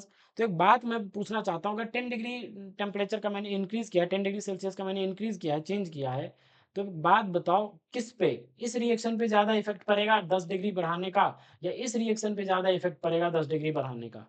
ये जो चेंज किया मैंने, मतलब चेंज लाया है 330 से 340 केल्विन, कहाँ पे इफेक्ट ज़्यादा आएगा? इस रिएक्शन में जिसका 500 किलो जूल पर मोल है एक्टिवेशन एनर्जी, या इस रिएक्शन में जिसका एक्टिवेशन एनर्जी कितना है, 800 किलो जूल पर मोल है। तो ये 330 से 340 जो हुआ है, मतलब 330 से 340 जो आप गए, 10 के मतलब 10 डिग्री सेल्सियस का जो चेंज आया है, तो ये 10 डिग्री सेल्सियस आपने बढ़ाया है, इनफैक्ट आपने इंक्रीज किया है टेम्परेचर। तो वो टेम्परेचर इंक्रीज करने का इफेक्ट कहाँ ज़्यादा आएगा, किसके रेट कांस्टेंट पे? इसके रेट कांस्टेंट पे जिसका मैग्नीट्यूड ज़्यादा है एक्टिवेशन एनर्जी के, या इसके रेट कांस्टेंट पे जिसका मैग्नीट्यूड एक्टिवेशन एनर्जी का कम है? किस पे ज़्यादा इफेक्ट होगा रेट कांस्टेंट का? मतलब इस टेम्परेचर इंक्रीमेंट जो आपने किया है, उसका इफेक्ट किसके रेट कांस्टेंट पे ज़्यादा होगा, इसके रेट कांस्टेंट पे या इसके रेट कांस्टेंट पे? ये ई ए वन था, ये ई ए टू था, तो किसके रेट कांस्टेंट पे ज़्यादा इफेक्ट होगा, ये हमें समझना है। तो आओ मैं बताता हूँ, देखो फॉर रिएक्शन 1 देखना, बहुत इंपॉर्टेंट है, देखते रहो आप ध्यान से।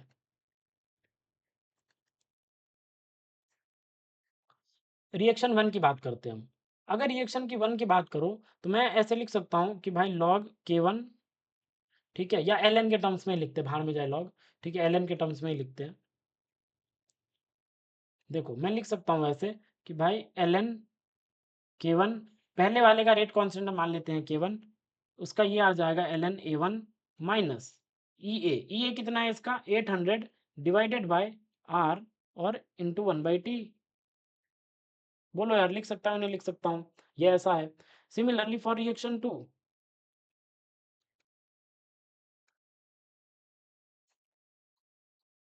फॉर रिएक्शन 2, अगर रिएक्शन 2 की बात करो, रिएक्शन 2 की बात करो, तो मैं बोल सकता हूँ l n K2 equal to l n A2 minus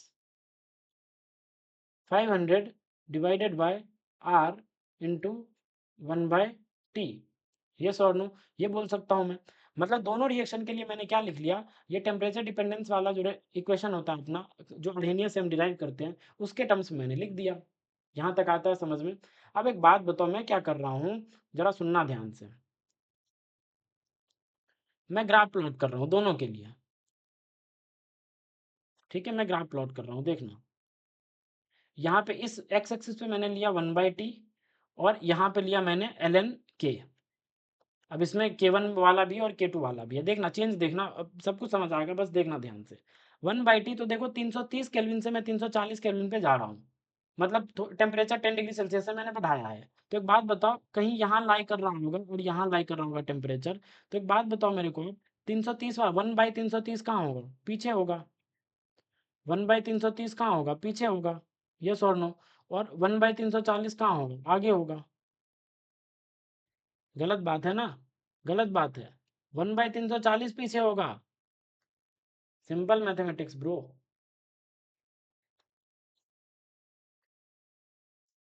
क्योंकि जितना बड़ा नंबर होगा उतना कम होगा, तो 340 पीछे होगा और 1/330 आगे होगा, because 1/340 is smaller compare to 1/330। तो ये, अब सुनना ध्यान से, दो मैं ग्राफ प्लॉट कर रहा हूँ, इसके लिए और इसके लिए। देखो स्लोप तो नेगेटिव ही है, y equal to mx+c type का ग्राफ है, लेकिन स्लोप क्या है? नेगेटिव। और स्लोप में ये -800/r है, तो -800/r ज़्यादा स्लोप हुआ, ज़्यादा स्लोप हुआ, या ज़्यादा नेगेटिव स्लोप हुआ, या -500/r ज़्यादा नेगेटिव स्लोप हुआ, तो ये मोर नेगेटिव स्लोप है।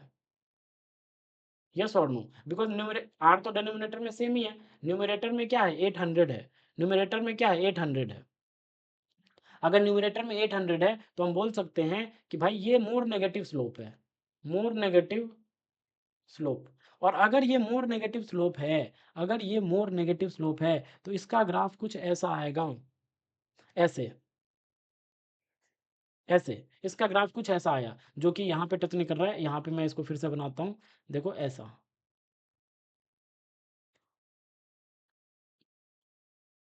देखो ऐसा आ जाएगा, ऐसा। मैंने ऐसे बना दिया। ये है किसका? ये है आपके K1 का, K1 वाले का, मतलब रिएक्शन नंबर 1 का। ठीक है? K1 किसका था? रिएक्शन 1 का था ये।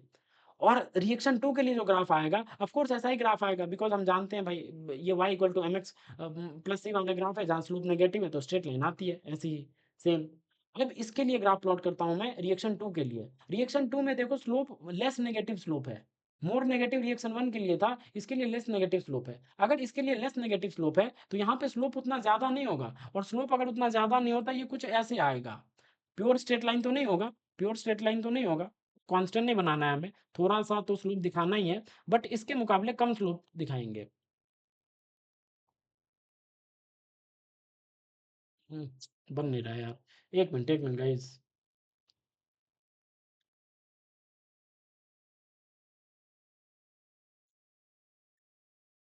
येस और नो? ऐसा होगा। तो देखो ज़्यादा स्लोप किस पे है? ज़्यादा स्लोप आपका इसी पे है, K1 पे, और ये K2 है, रिएक्शन 2 का। डू यू एग्री और not? I hope you agree. अब देखो मैंने क्या किया, पहले टेम्परेचर था अपना यहाँ 330 पे। अगर टेम्परेचर 330 पे था, तो ln k की वैल्यू कुछ यहाँ थी, ln K1 की, ठीक है? और जैसे ही आपने 340 केल्विन पे किया, तो टेम्परेचर मतलब यहाँ पे कुछ ऐसा आ जाएगा। यस और नो? ln K1 वाला। तो इतना सा चेंज आएगा, जब आप 330 से 340 टेम्परेचर करोगे, तो इतना चेंज आएगा किसमें? ln K1 में। इतना इतना चेंज आएगा, इतना इफ़ेक्ट करेगा, इतना। ये जो गैप है, इस गैप के बराबर इफ़ेक्ट करेगा, इतना इफ़ेक्ट करेगा। लेकिन जब आप इस K2 वाले लेस मैग्नीट्यूड एक्टिवेशन एनर्जी जो है, जिसकी जिसके एक्टिवेशन एनर्जी का मैग्नीट्यूड कम है, अगर आप उस पे इफ़ेक्ट देखना चाहोगे टेम्परेचर चेंज का, तो देखो पहले कितना था? पहले था 330। अगर पहले 330 था, तो कुछ ऐसा था, देखो। ये ऐसे। अब 340 हुआ, तो 340 पे कैसा आ जाएगा? कुछ ऐसे यहाँ पे। और फिर इसको इससे मैच करो, तो ln k पे जो डिफरेंस आएगा, वो बस इत्तू सा आया, बस इत्तू सा। देखो बस इतना सा आया। यस और नो? तो यहाँ पे less less effect on ln k, less effect on rate constant, on rate constant, क्योंकि ln k is what? Rate constant ही है। तो less effect on rate constant इस केस में। लेकिन इस केस में मोर इफेक्ट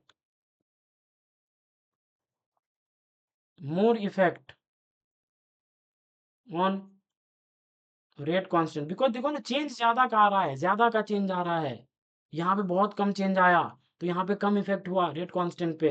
मतलब अगर जिसका एक्टिवेशन एनर्जी का मैग्नीट्यूड कम है, उसमें आपने टेम्परेचर चेंज किया, तो बहुत कम इफ़ेक्ट आया। लेकिन जिसका मैग्नीट्यूड एक्टिवेशन एनर्जी का ज़्यादा है, उसमें आपने टेम्परेचर चेंज किया, तो उसका इफ़ेक्ट ज़्यादा आया। यहाँ पे आप देख सकते हो साफ-साफ। तो यही क्वेश्चन तो बोल रहा था, ये स्टेटमेंट यही तो बोल रहा था कि भाई higher the magnitude of activation energy, activation energy का मैग्नीट्यूड जितना ज़्यादा होगा, stronger is the temperature dependence of the rate constant, उतना ही ज़्यादा टेम्परेचर डिपेंडेंस होगा और रेट कांस्टेंट पे उतना ही ज़्यादा इफेक्ट करेगा वो, जितना ज़्यादा एक्टिवेशन एनर्जी होगा। आया समझ? तो इसीलिए हम बोल सकते हैं, मैंने इसको प्रूव भी किया भाई, C option is the correct answer, C option is also the correct answer. तो इसका जो पूरा आंसर आ जाएगा, टोटल आंसर्स क्या क्या हैं, बी सही है, डी सही, सी सही है और डी भी सही है। B C D will be the correct answer. आया समझ? आई होप आपको समझ आया होगा, कैसे मैंने प्रूव किया ये भी आपने देखा होगा अभी। इज इट क्लियर और not, tell me. I hope आपको ये समझ आया होगा, ठीक है। अगर नहीं आया तो फिर आप थोड़ा सा भी अगर रहता है तो please mention me in the comment section, I will reply. Okay, चलो देखते हैं, और कुछ क्वेश्चन बचे होंगे वो भी हम करते हैं।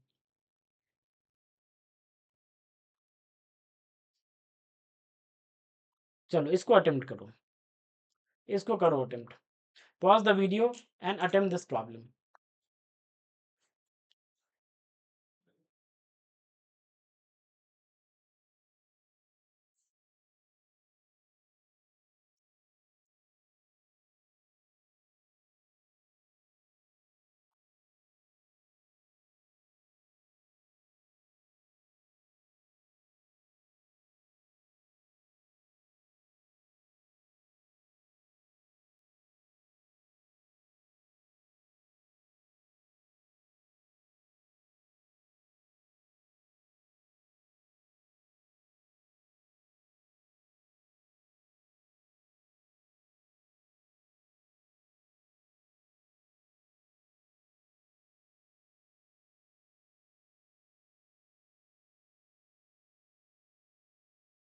आई होप आपने पॉज करा होगा, अटेम्प्ट करा होगा। चलो देखो,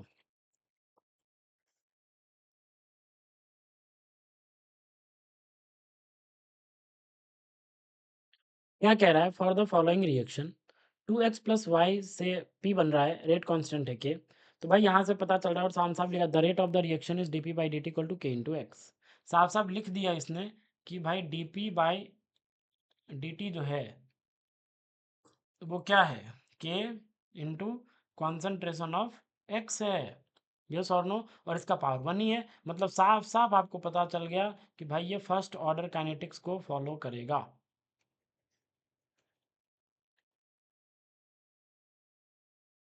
फॉलो,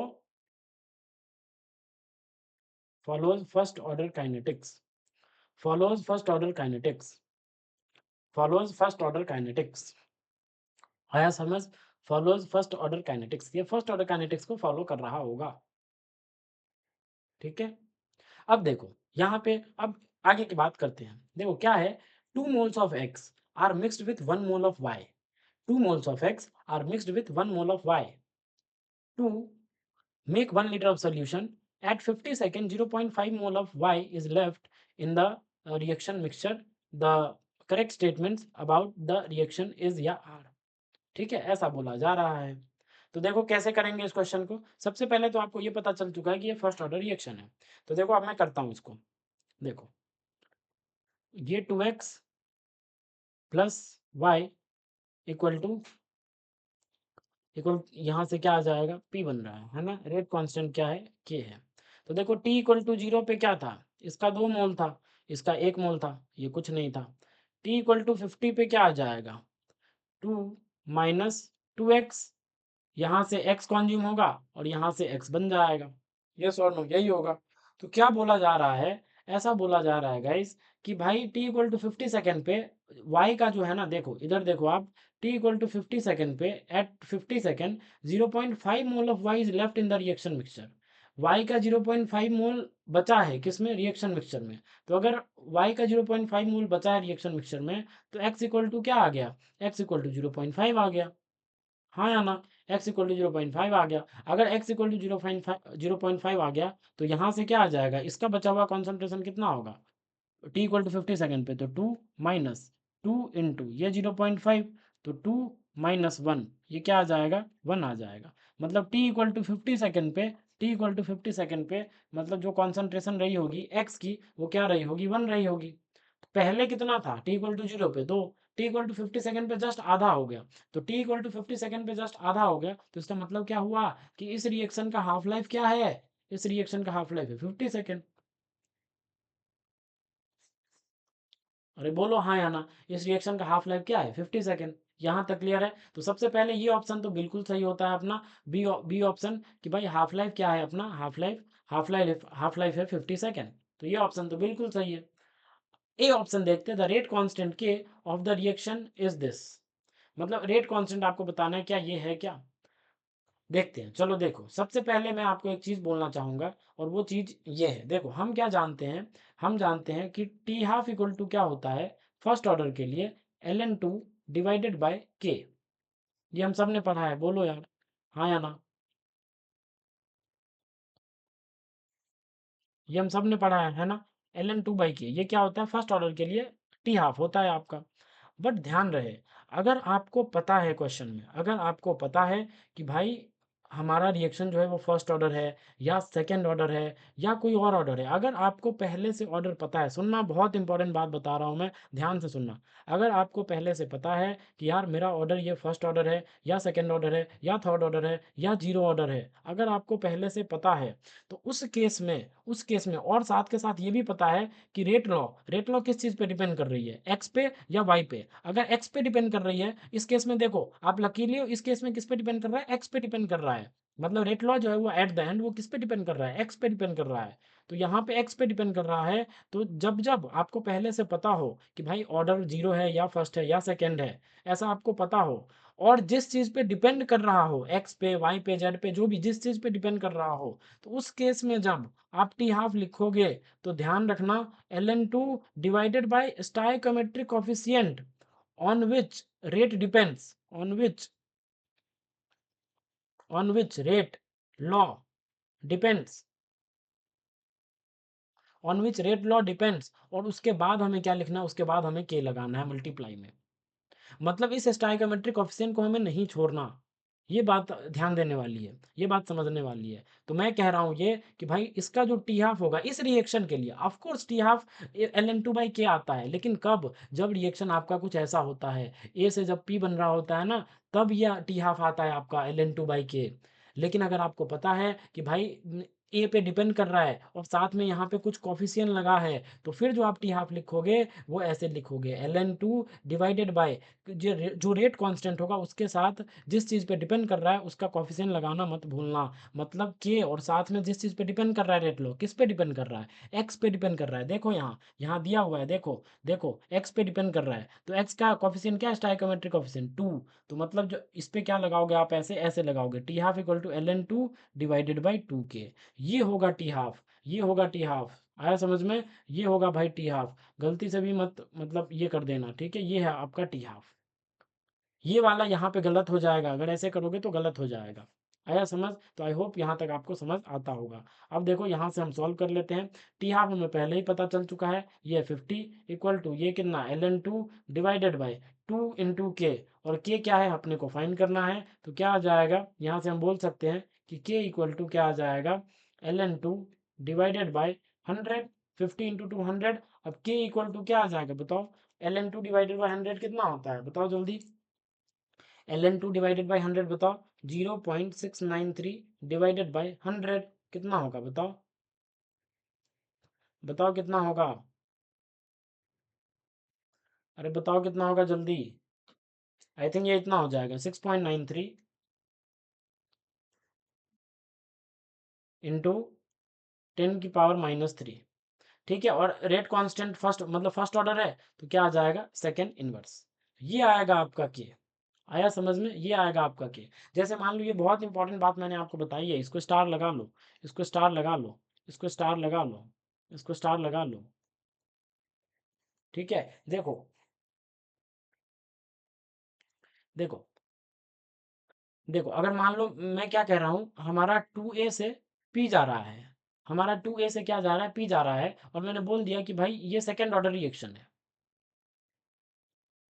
ये सेकंड ऑर्डर रिएक्शन है। आया समझ। तो भाई अगर ये सेकंड ऑर्डर रिएक्शन है, तो इसके लिए आप क्या करो, आप इंटीग्रेटेड रेट लॉ लिख के दिखाओ, इंटीग्रेटेड रेट लॉ लिख के दिखाओ, IRL। तो क्या होगा, आप सिंपल बोलोगे भाई सेकेंड ऑर्डर रिएक्शन का हम जानते हैं 1/AT equal to 1/A0 plus KT। आप ये बोलोगे कि भाई 1/AT equal to 1/A0 plus KT, आप ये बोलोगे। बट क्या ये सही एक्सप्रेशन है? आंसर है नहीं। इसके लिए ये जो कंडीशंस गिवन है 2A से P और ये सेकेंड ऑर्डर जो आपको पहले से पता है, इस कंडीशंस के लिए ये इंटीग्रेटेड रेट लॉ गलत है। यस गलत है। तो भाई सवाल उठता है भाई सही क्या है? सही ये होगा, देखो 1/AT equal to 1/A0 plus KT नहीं होगा बल्कि 2KT हो जाएगा। ये सही एक्सप्रेशन है। वाई? बिकॉज मैंने अभी बताया, पहले से आपको पता है कि ऑर्डर क्या है और डिपेंड किस पे करेगा। बोलो यार, डिपेंड तो यही पे ही करेगा, इसी पे करेगा। और जिस पे कर रहा है डिपेंड, उसका हमेशा के साथ, रेट कांस्टेंट के साथ ये स्टाइकोमेट्रिक कोएफिशिएंट लगाना मत भूलना। आया समझ? ये लगाना मत भूलना, ये मैं आपसे 100% बोलूंगा। मिस्टर टी हाफ क्या होता है सेकंड ऑर्डर के लिए? देखो टी ए टी क्या हो जाएगा, A0/2 बन जाएगा, इक्वल टू क्या आ जाएगा, ये 1/A0 और साथ में क्या आ जाता है, KT आ जाता है। तो ये टी हाफ बन जाता है। तो नॉर्मल टी हाफ निकालते हैं पहले, फिर मैं आपको बताता हूँ कि इसका टी हाफ कैसे लिखेंगे। तो ये 2/A0 minus 1/A0 equal to KT half. तो क्या आ जाता है, ये 1/टी हाफ जो आता है, टी हाफ जो आता है वो क्या आता है, 1/K/A0। यही होता है क्या? Are you sure? पक्का यही होता है ना, 1/K/A0? अगर यही होता है, एक बार आप चेक करो, AT क्या बन जाएगा, टी हाफ पे कॉन्सेंट्रेशन A0 का हाफ हो जाएगा, तो ये 2/A0 बन जाएगा। बाद बाकी ये 1/A0 है, ये इधर आ जाएगा तो A0 आ जाएगा। बाद बाकी 2 - 1 तो 1/A0 रह जाएगा। हाँ यही सही है। तो अब अगर इस रिएक्शन के लिए 2A से P के लिए, इसके लिए अगर मुझे लिखना होता टी हाफ, तो क्या क्या ये सही होता एक्सप्रेशन? ये सही होता एक्सप्रेशन? ये तब सही होता जब A से P होता और तब बोला जाता भाई ये सेकंड ऑर्डर रिएक्शन है, सेकंड ऑर्डर रिएक्शन है, तब ये बिल्कुल सही है अपना टी हाफ का एक्सप्रेशन। लेकिन अगर ये वाली रिएक्शन है 2A से P, तो फिर और पता है आपको कि सेकंड ऑर्डर है, तो फिर भाई साहब कुछ ऐसा होगा, T half equal to 1/2 K/A0। आया समझ? It will be the correct expression. 2A से P के लिए ये सही एक्सप्रेशन होगा। तो ये मैं आपको बताना चाह रहा हूँ, this is very important concept. ठीक है, लोग ये कोएफिशिएंट लगाना छोड़ देते हैं, और अगर आप कोएफिशिएंट लगाना छोड़ दोगे तो हमारा गेम हो जाएगा वहीं पे। ठीक है, फिर हमारे क्वेश्चंस गलत हो जाएंगे। आ रहा है समझ में? आई होप आपको समझ में आ रहा होगा। चलो देखो, अब क्या आ जाएगा, चलो आगे बढ़ते हैं। तो हमारा की जो रेट कांस्टेंट जो होगा वो क्या होगा, 6.93 इंटू 10⁻³ पर सेकेंड। तो देखो क्या था, रेट कांस्टेंट क्या इतना दिया हुआ है क्या? देखो द रेट कांस्टेंट के ऑफ द रिएक्शन इज 13.86। ना जी ना, ये गलत है भाई, गलत है, सरासर गलत है, सरासर गलत है, सरासर गलत है ना, सरासर गलत है। अब देखते हैं एट 50, सी ऑप्शन देखो, एट 50 सेकेंड मतलब हाफ लाइफ वाले टाइम पे, -dx/dt इक्वल टू क्या है, -dx/dt equal to 13.86 into, into what, 10⁻³ mole per litre पर सेकेंड। ठीक है, ऐसा है। तो देखो इसको मैं ऐसे लिख ही सकता हूँ, देखो ध्यान से, क्या ये ऑप्शन सही है, वही चेक करना है हमें। तो देखो ऐसे तो मैं लिख ही सकता हूँ ना गाइज, कैसे, म- म- इस अगर मैं इस अपना रिएक्शन क्या है 2x प्लस वाई से क्या बन रहा है, p बन रहा है। तो अगर इसको मैं रेट ऑफ डिसअपीयरेंस के टर्म्स में लिखूँ तो ऐसे लिख सकता हूँ, 1/2 minus of d concentration of x divided by dt equal to d concentration of minus minus d concentration of y divided by dt equal to d concentration of p divided by dt equal to rate of reaction rate law से equate कर ही सकता हूँ। और rate law आपको पता है इसका क्या है, k into x, concentration of x। तो मैं ऐसे लिख ही सकता हूँ, k into concentration of x में लिख ही सकता हूँ। आया समझ में? आई होप आपको ये समझ आ रहा होगा। इज इट क्लियर और not, tell me, is it clear और नॉट? आई होप यहाँ तक आपको समझ में आया होगा। तो मैं क्या करता हूँ, ऐसे तो लिख ही सकते हैं ना यार, आपने पढ़ा ही होगा कि भाई इसको हम रेट लॉ के इक्वेट कर ही सकते हैं, रेट लॉ के बराबर कर ही सकते हैं। तो देखो क्या आ जाएगा। तो अब मैं क्या करता हूँ, मुझे क्या चाहिए, minus d x by D T चाहिए, तो इसको और इसको मैं इक्वेट करता हूँ, तो क्या आ जाएगा, माइनस 1/2, यहाँ पे करता हूँ मैं 1/2, देखो 1/2 क्या आ जाएगा, या यहाँ छोड़ो, यहाँ करते हैं, देखो 1/2 minus d x by D t equal to, ठीक है, क्या आ जाएगा, 1/2 minus d x by D t equal to k into x, yes और नो। अब देखो, तो क्या हमें निकालना है, minus d x by D T चाहिए, किस पे, एट 50 सेकेंड पे, 50 सेकेंड पे चाहिए, 50 सेकेंड पे चाहिए, तो 50 सेकेंड पे, हाँ अभी के हमने फाइंड किया था, के कितना आया था, 6.93, देखो क्या आया था 6.93 इंटू 10⁻³ है ना, इंटू ये के की value x, concentration of x at 50 second, because इसने बोल रखा कि भाई 50 सेकेंड पे चाहिए, 50 सेकेंड पे चाहिए, देखो 50 सेकेंड पे इसको चाहिए, अगर इसको 50 सेकेंड पे चाहिए,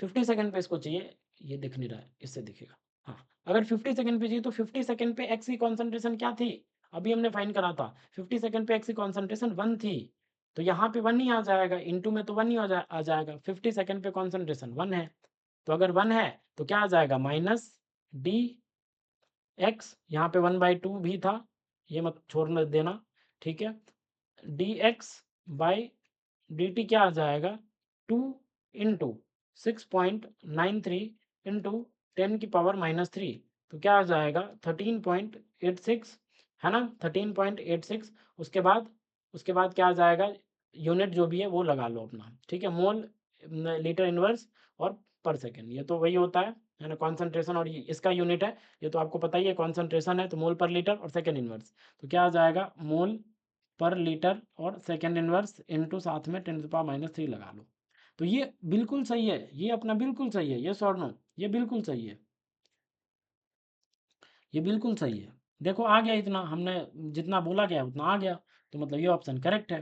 देखते हैं एट 100 सेकेंड पे minus D Y by D t पूछा गया है, 100 सेकेंड पे minus D Y by D t पूछा गया है, तो मतलब एक काम करते हैं, अब एक काम करते हैं, है ना, एक काम करते हैं, उसके बाद निकालते हैं, देखो 100 सेकेंड पे हम क्या करते हैं, 100 सेकेंड पे minus d x by D t हम फाइंड कर लेते हैं, है ना, 100 सेकेंड पे पहले minus d x by D t find कर लेते हैं, उसके बाद minus D Y by D t हम फाइंड कर लेंगे, तो देखो फिर वही काम करते हैं, देखो अभी जो हमने किया ना, फिर वही काम है हमारा, देखो क्या काम है, ये जो हमने फाइंड किया, ये जो अभी फाइंड किया minus d x by D T, वो किस पे फाइंड किया, 50 सेकेंड पे फाइंड किया, अब 100 सेकेंड पे हम फाइंड करते हैं, तो देखो 100 सेकेंड पे कैसे फाइंड करोगे, minus d of x by D T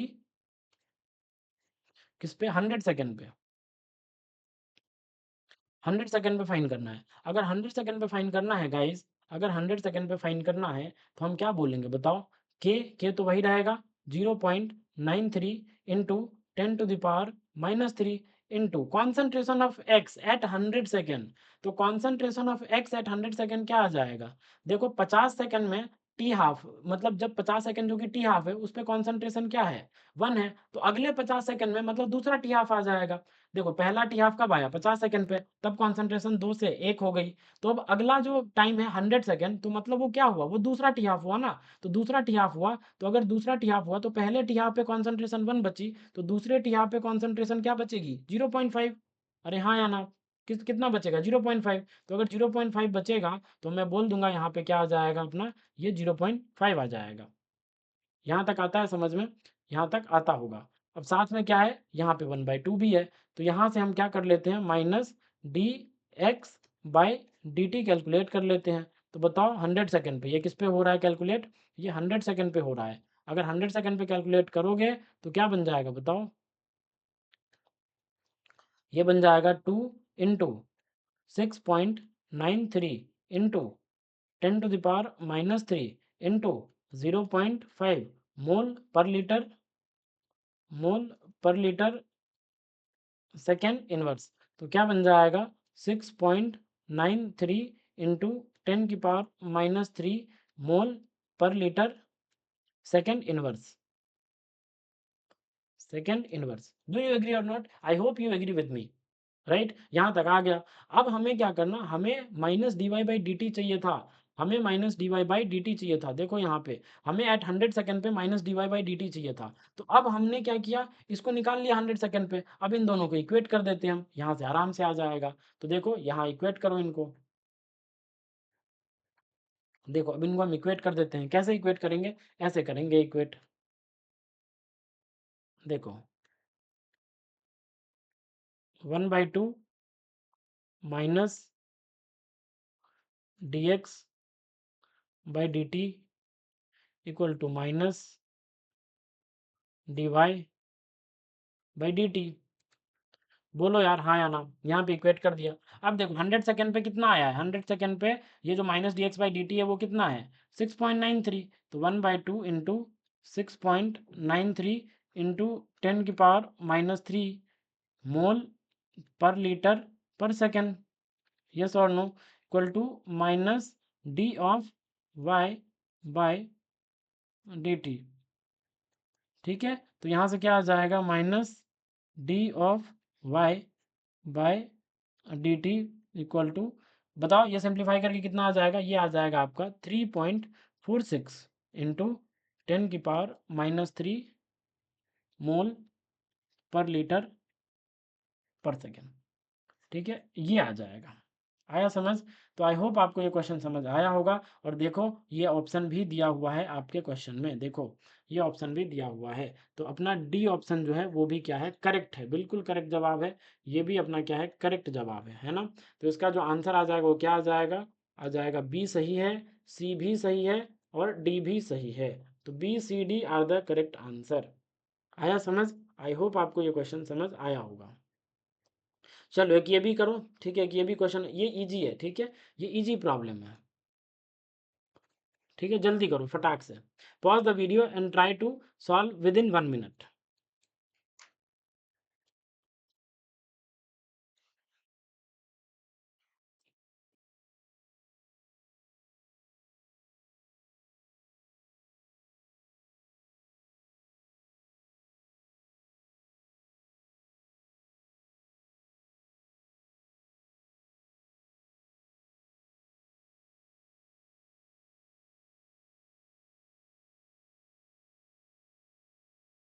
I hope आपने ट्राई करा होगा। ठीक है, तो देखो क्या दिया हुआ है, ऑर्डर पूछा गया है। देखो consider the following reaction, 2H2 gas plus 2NO gas N2 gas plus 2H2O gas. अब इसके लिए मैकेनिज्म दिया गया है कि ये है, एक ये स्टेप फॉलो हो रहा है जो कि फास्ट इक्विलिब्रियम है, फिर एक ये स्टेप फॉलो हुआ है, फिर एक ये स्टेप फॉलो हुआ है, इतने सारे स्टेप्स फॉलो हुए हैं। बताओ सबसे पहले अगर हमें रेट लॉ लिखना है तो वो हम कहाँ से लिखते हैं, can you tell me please, can you tell me वो हम कहाँ से लिखते हैं अगर हमें रेट लॉ लिखना होता है। तो रेट लॉ अगर किसी भी कॉम्प्लेक्स रिएक्शन का लिखना होता है तो उसमें कॉम्प्लेक्स रिएक्शन के बहुत सारे स्टेप्स होते हैं, उसके मैकेनिज्म में बहुत सारे स्टेप्स होते हैं। और जो सबसे स्लोएस्ट स्टेप होता है वही रेट डिटरमिनिंग स्टेप होता है। जो सबसे स्लोएस्ट स्टेप होता है वो क्या होता है, रेट डिटरमिनिंग स्टेप। तो बताओ ये तो फास्ट इक्विलिब्रियम है, ये तो फास्ट इक्विलिब्रियम है, तो ये तो हो नहीं सकता। ये भी नीचे वाला, जो सबसे नीचे वाला है, ये भी नहीं होगा क्योंकि ये फास्ट लिखा हुआ है।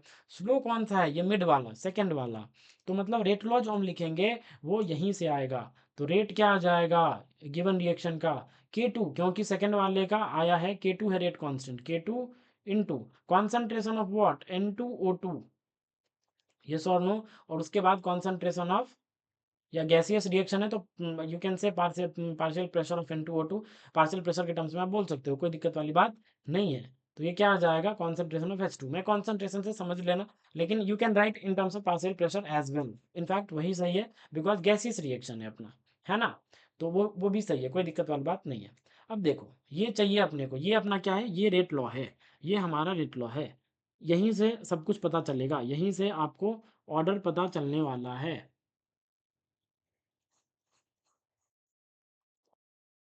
ये रेट लॉ है, ठीक है। अब देखो ध्यान से सुनना, अब रेट लॉ है तो इसमें देखो आप N2O2, N2O2 एक यहाँ भी है और N2O2 एक यहाँ भी है। तो जब यहाँ N2O2 खत्म हुआ और सेकेंड स्टेप में यहाँ पे स्टार्ट हो रहा है, तो मतलब N2O2 किसकी तरह बिहेव कर रहा है, इंटरमीडिएट को, इंटरमीडिएट की तरह, यस और नो। जैसे मान लो कोई रिएक्शन ए से बी चली और फिर बी से सी जा रही है, तो मतलब ए से बी यहाँ बना और फिर बी से सी यहाँ आ गया। तो मतलब बी किसकी तरह बिहेव कर रहा है? इंटरमीडिएट की तरह। जो फॉर्म तो हो रहा है बट रिएक्शन कंप्लीट होने से पहले खुद को डिस्ट्रॉय कर लेता है, तो उसी को हम क्या बोलते हैं? इंटरमीडिएट्स बोलते हैं। तो यहाँ पे जो N2O2 जो है वो यहाँ पे बना और फिर यहाँ पे कंज्यूम हो गया। तो मतलब N2O2 क्या है? इंटरमीडिएट है। N2O2 क्या है आपका? ये इंटरमीडिएट है। और हमेशा ध्यान रखना, हमारा जो परफेक्ट रेट लॉ होता है उसमें कोई इंटरमीडिएट इन्वॉल्व नहीं होना चाहिए। उसमें कोई इंटरमीडिएट इन्वॉल्व नहीं होना चाहिए, बिल्कुल नहीं होना चाहिए। ठीक है? तो अगर इंटरमीडिएट इन्वॉल्व नहीं होना चाहिए तो हमें इसे एलिमिनेट करना पड़ेगा, इसके कॉन्सेंट्रेशन को एलिमिनेट करना पड़ेगा। अब वो कैसे एलिमिनेट करेंगे? By the help of this fast equilibrium. ये जो फास्ट इक्विलिब्रियम दिया हुआ है यहाँ से हम एलिमिनेट करने की कोशिश करेंगे। कैसे? सुनना ध्यान से। देखो, क्या मैं लिख सकता हूँ K1 डिवाइडेड बाय K-1, ये क्या होगा? अपना पक्का ही हो जाएगा K equilibrium, because K forward divided by K backward is what? K equilibrium. उसके बाद concentration of N2O2 divided by concentration of NO, क्या आ जाएगा? इसके स्क्वायर आ जाएगा। आप जानते हो, देखो इसके पीछे क्या लगा हुआ है? 2, तो वो पावर में चला जाता है। आपने पढ़ा होगा इक्विलिब्रियम में, केमिकल इक्विलिब्रियम में। अब इसके बाद देखो, अब इसके बाद हम यहाँ से क्या फाइंड कर सकते हैं? हम यहाँ से ये फाइंड कर सकते हैं कि K1 upon K-1 into NO का square equal to concentration of N2O2। ये हम इक्वेशन नंबर 1 मान लिए। ये तो हम फाइंड कर ही सकते हैं, बिकॉज हमें एट द एंड इस N2O2 को एलिमिनेट करना था। यस और नो? एट द एंड हमें इस N2O2 को क्या करना था? एलिमिनेट करना था। तो एलिमिनेट करना था, तो अब करते हैं हम एलिमिनेट। कैसे करेंगे एलिमिनेट? बताओ कैसे करेंगे एलिमिनेट? तो अब क्या करता हूँ मैं इस N2O2 जो एक्सप्रेशन हमारा ये आया है, इसको मैं कहाँ ले जाके पुट करता हूँ? यहाँ ले जाके पुट कर देता हूँ। जैसे ही यहाँ ले जाके पुट करोगे गाइस, तो क्या बन जाएगा? Rate equal to K2 into, अब इसके जगह पे क्या रखोगे? K1, क्या रखोगे बताओ? K1 डिवाइडेड बाय K-1, है ना? K-1 इंटू NO का स्क्वायर, है ना? इंटू H2 इंटू H2, ये रखोगे तो क्या बन जाएगा? रेट इक्वल टू क्या आ जाएगा? K1 K2 divided by K-1 into NO का स्क्वायर, और ये H2 आ जाएगा, कॉन्सेंट्रेशन ऑफ H2, या पार्शियल प्रेशर ऑफ H2 भी बोल सकते हो भाई। ये आ जाएगा। अब देखो ये K1 K2 क्या है? रेट कांस्टेंट्स है, तो rate constant into rate constant ही होगा, डिवाइडेड बाय रेट कांस्टेंट, वो भी रेट कांस्टेंट ही होगा। तो इस सबको मैं क्या बोल देता हूँ? एक K डैश के नाम से दे देता हूँ, कैपिटल K डैश, NO का स्क्वायर, और यहाँ पे H2 कॉन्सेंट्रेशन। अब ये वेर K डैश क्या है? Where K dash equal to क्या आ जाएगा? K1 K2 divided by K-1, है ना? ये आ जाएगा। और अगर ये आ जाएगा तो हम बोल सकते हैं कि भाई अब देखो, अब जो आपका रेट लॉ बना वो क्या बना? जो हमारा अब रेट लॉ बना वो बना K डैश NO स्क्वायर और H2, ये बना।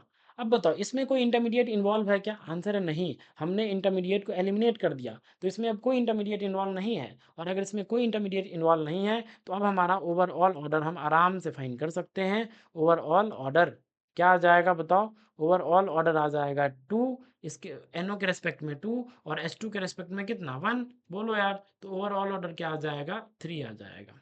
Order of the reaction will be 3। Third order kinetics को ये फॉलो कर रहा होगा। बोलो, तो यहाँ पे हम क्या फिल करेंगे? यहाँ पे हम 3 फिल कर देंगे। ठीक है, थर्ड ऑर्डर काइनेटिक्स को ये फॉलो करेगा। आया समझ? आई होप आपको समझ आया होगा। बढ़ते हैं नेक्स्ट क्वेश्चन की ओर। ये क्वेश्चन इसी साल आया है 2025 में। ठीक है, काइनेटिक्स से जल्दी कर दो इसको भी। This is also a good question. ठीक है, आसान है बट आपको थोड़ा सा सोचना है बस। अगर आपने सोच लिया तो आ जाएगा आराम से। देखो, सबसे पहले मैं एक हिंट दे देता हूँ आपको। ये जो बोला गया है the relative error in percentage, relative error आपसे पूछा गया है। देखो रिलेटिव एरर कैसे निकालते हैं वो मैं बता देता हूँ आपको। देखो रिलेटिव एरर, जब जब एरर वाली कंडीशन आती है ना, रिलेटिव एरर, ये कैसे निकालते हैं? ये निकालते हैं measured value measured value minus true value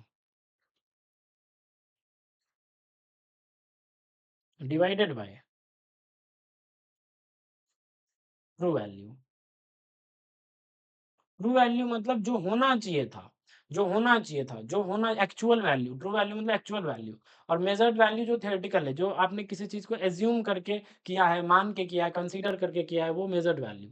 और अगर परसेंटेज में पूछे तो हमें क्या करना है, बस एट द एंड 100 से मल्टीप्लाई कर देना है, तो हमारा आ जाएगा। तो this is your relative error formula. बस अब सोचो आप और इसका आंसर लाओ।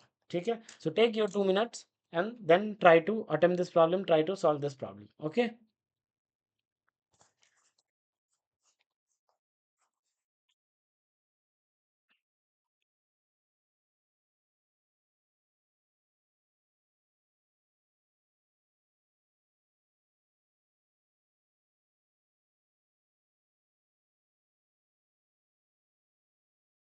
आई होप आपने पॉज करा होगा, अपने अटेम्प्ट भी करा होगा। ठीक है, चलो देखो क्या है अपना a प्लस आर से p है। देखो ध्यान से देखो।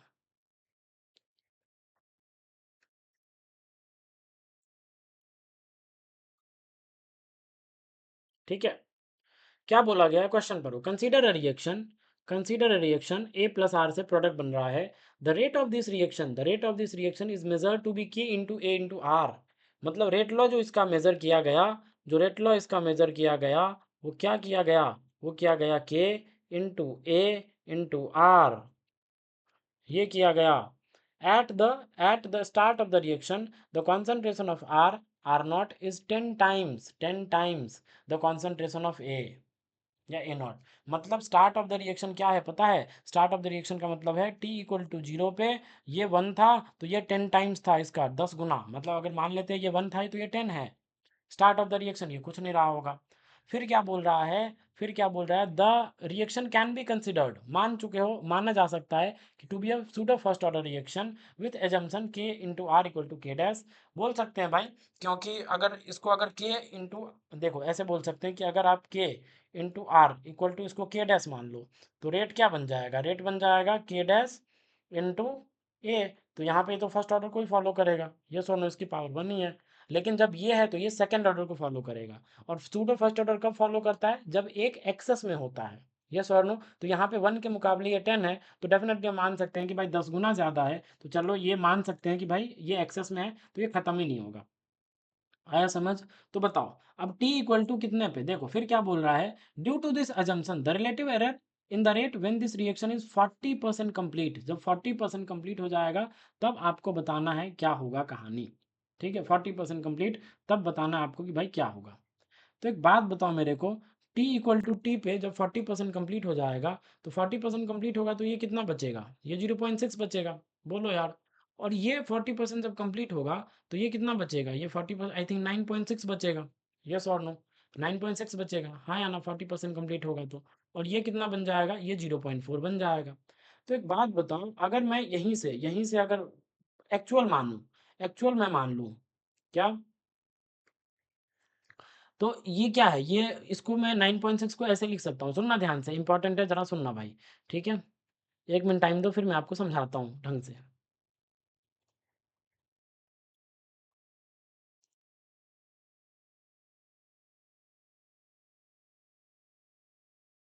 हाँ, देखो देखो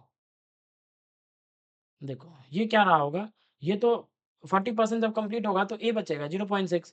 और जब 40% ये कंप्लीट हो रहा होगा तो ये 0.4, 10 - 0.4 मतलब 40% मतलब 0.4। बोलो यार, 10 में से 0.4 चला जाएगा तो ये 9.6 बचेगा।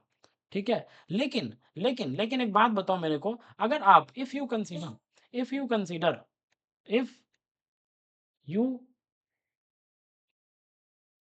Consider pseudo first order kinetics,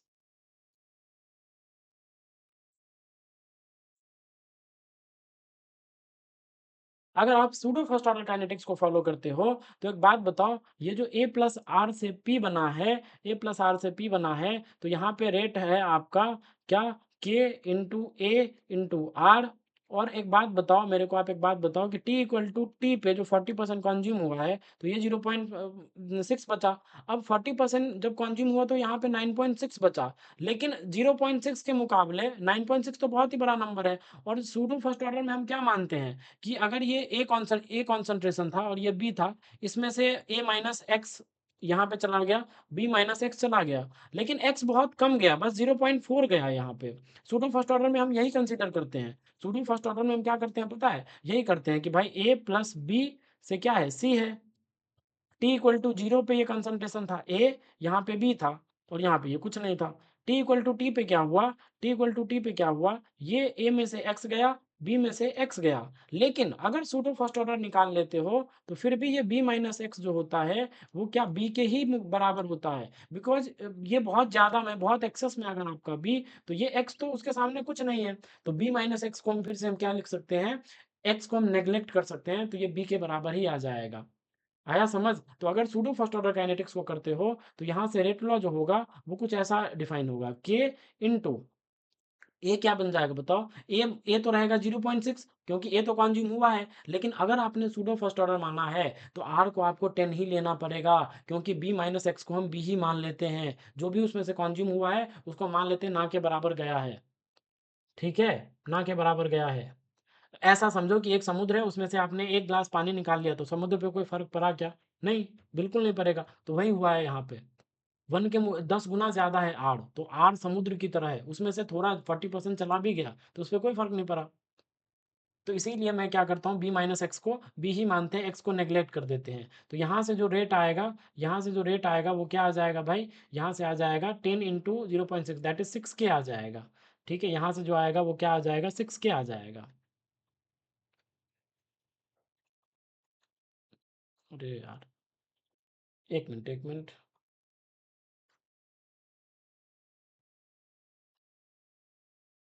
यहाँ से जो रेट आएगा वो क्या आएगा, 6 के आएगा। तो ये क्या है, ये मेजर्ड वैल्यू है। जब आपने माना कि भाई सूडो फर्स्ट ऑर्डर से जा रही है, या मतलब आपने कंसीडर किया, आपने एज्यूम करा है कि भाई रिएक्शन सूडो फर्स्ट ऑर्डर है, कैन बी कंसीडर्ड, तो मतलब आपने एज्यूम करा है, तो ये आपका हो गया measured value, measured value. But true क्या था, ट्रू तो सेकंड ऑर्डर होना चाहिए था।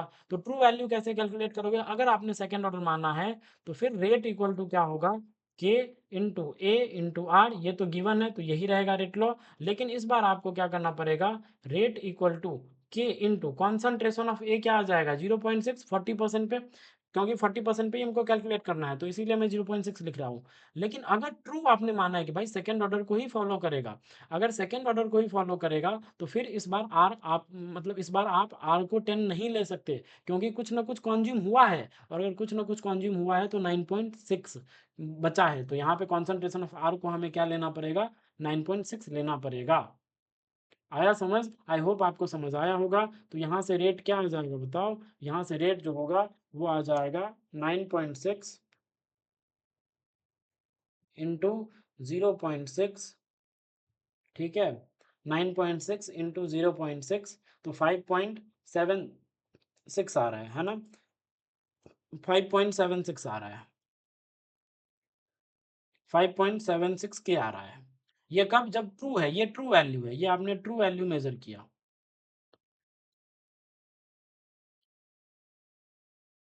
True value. ठीक है, तो अब हमें क्या निकालना था, अब हमें निकालना था परसेंटेज रिलेटिव एरर।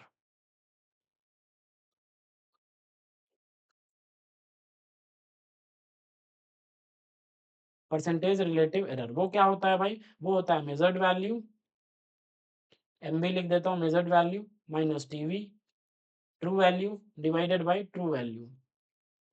तो एम वी क्या हो जाएगा, एम वी क्या हो जाएगा बताओ, मेजर्ड वैल्यू हो जाएगा 6 के, माइनस ट्रू वैल्यू क्या हो जाएगी 5.76 के, डिवाइडेड बाय क्या हो जाएगा, ट्रू वैल्यू 5.76 के। यस और नो? और बाद बाकी 100 से मल्टीप्लाई कर देना, because we want in percentage. तो क्या आ जाएगा बताओ, 6 माइनस 5.76, 0.24 डिवाइडेड बाई 5.76।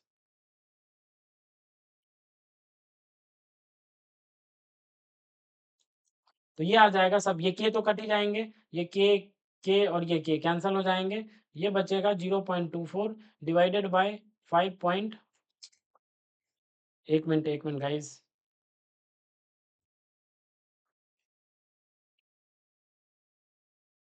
क्या हो जाएगा, यहाँ बचेगा 5 पॉइंट, ठीक है 5.76 और इनटू क्या आ जाएगा 100, जब इसको आप कैलकुलेट करोगे तो ये फाइनली आ जाएगा 4.16 के आसपास आ जाएगा। इतना परसेंटेज क्या होगा, एरर दिखाएगा वो, रिलेटिव एरर इतना आएगा। तो ये अपना आंसर हो जाएगा 4.16 या 4.17, जो भी आपका आंसर दिया था इसी के आसपास में आपका आंसर होगा। ठीक है, तो ये भी आंसर अपना करेक्ट है, बिल्कुल करेक्ट है। ठीक है, आईआईटी एक रेंज देती है कि भाई इस रेंज से इस रेंज के बीच में आपका आंसर होना चाहिए, अगर है तो आपका आंसर करेक्ट माना जाएगा। ठीक है, तो आया समझ, तो आई होप आपको ये क्वेश्चन समझ आया होगा। ये भी अच्छा क्वेश्चन था, ये इसी साल का क्वेश्चन था 2025 का। तो हमने बहुत सारे क्वेश्चन अभी भी किए, एक क्वेश्चन ये बच रहा है, ठीक है, और भी क्वेश्चन जो बचे हैं ये भी बचा है। ठीक है, बाद बाकी तो हमने किए ही हैं।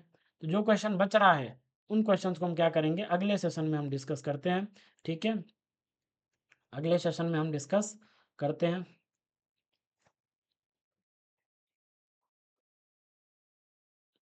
अगर आपको अच्छा लग रहा है ये सेशन तो please like the video, subscribe the channel, है ना?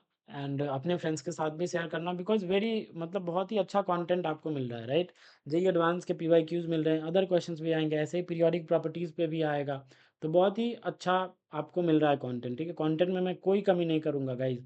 आई प्रॉमिस यू, मैं कभी कंटेंट में ना कोई कमी नहीं करूँगा। बेस्ट कंटेंट आपके लिए लाऊँगा, बेस्ट, बेस्ट से बेस्ट। ऑर्गेनिक में तो बेस्ट चल ही रहा है अपना, वो भी कंटिन्यू करूँगा। पहले थोड़ा फिजिकल और इनऑर्गेनिक कर लेते हैं, ठीक है? उसके बाद फिर ऑर्गेनिक भी आएगा।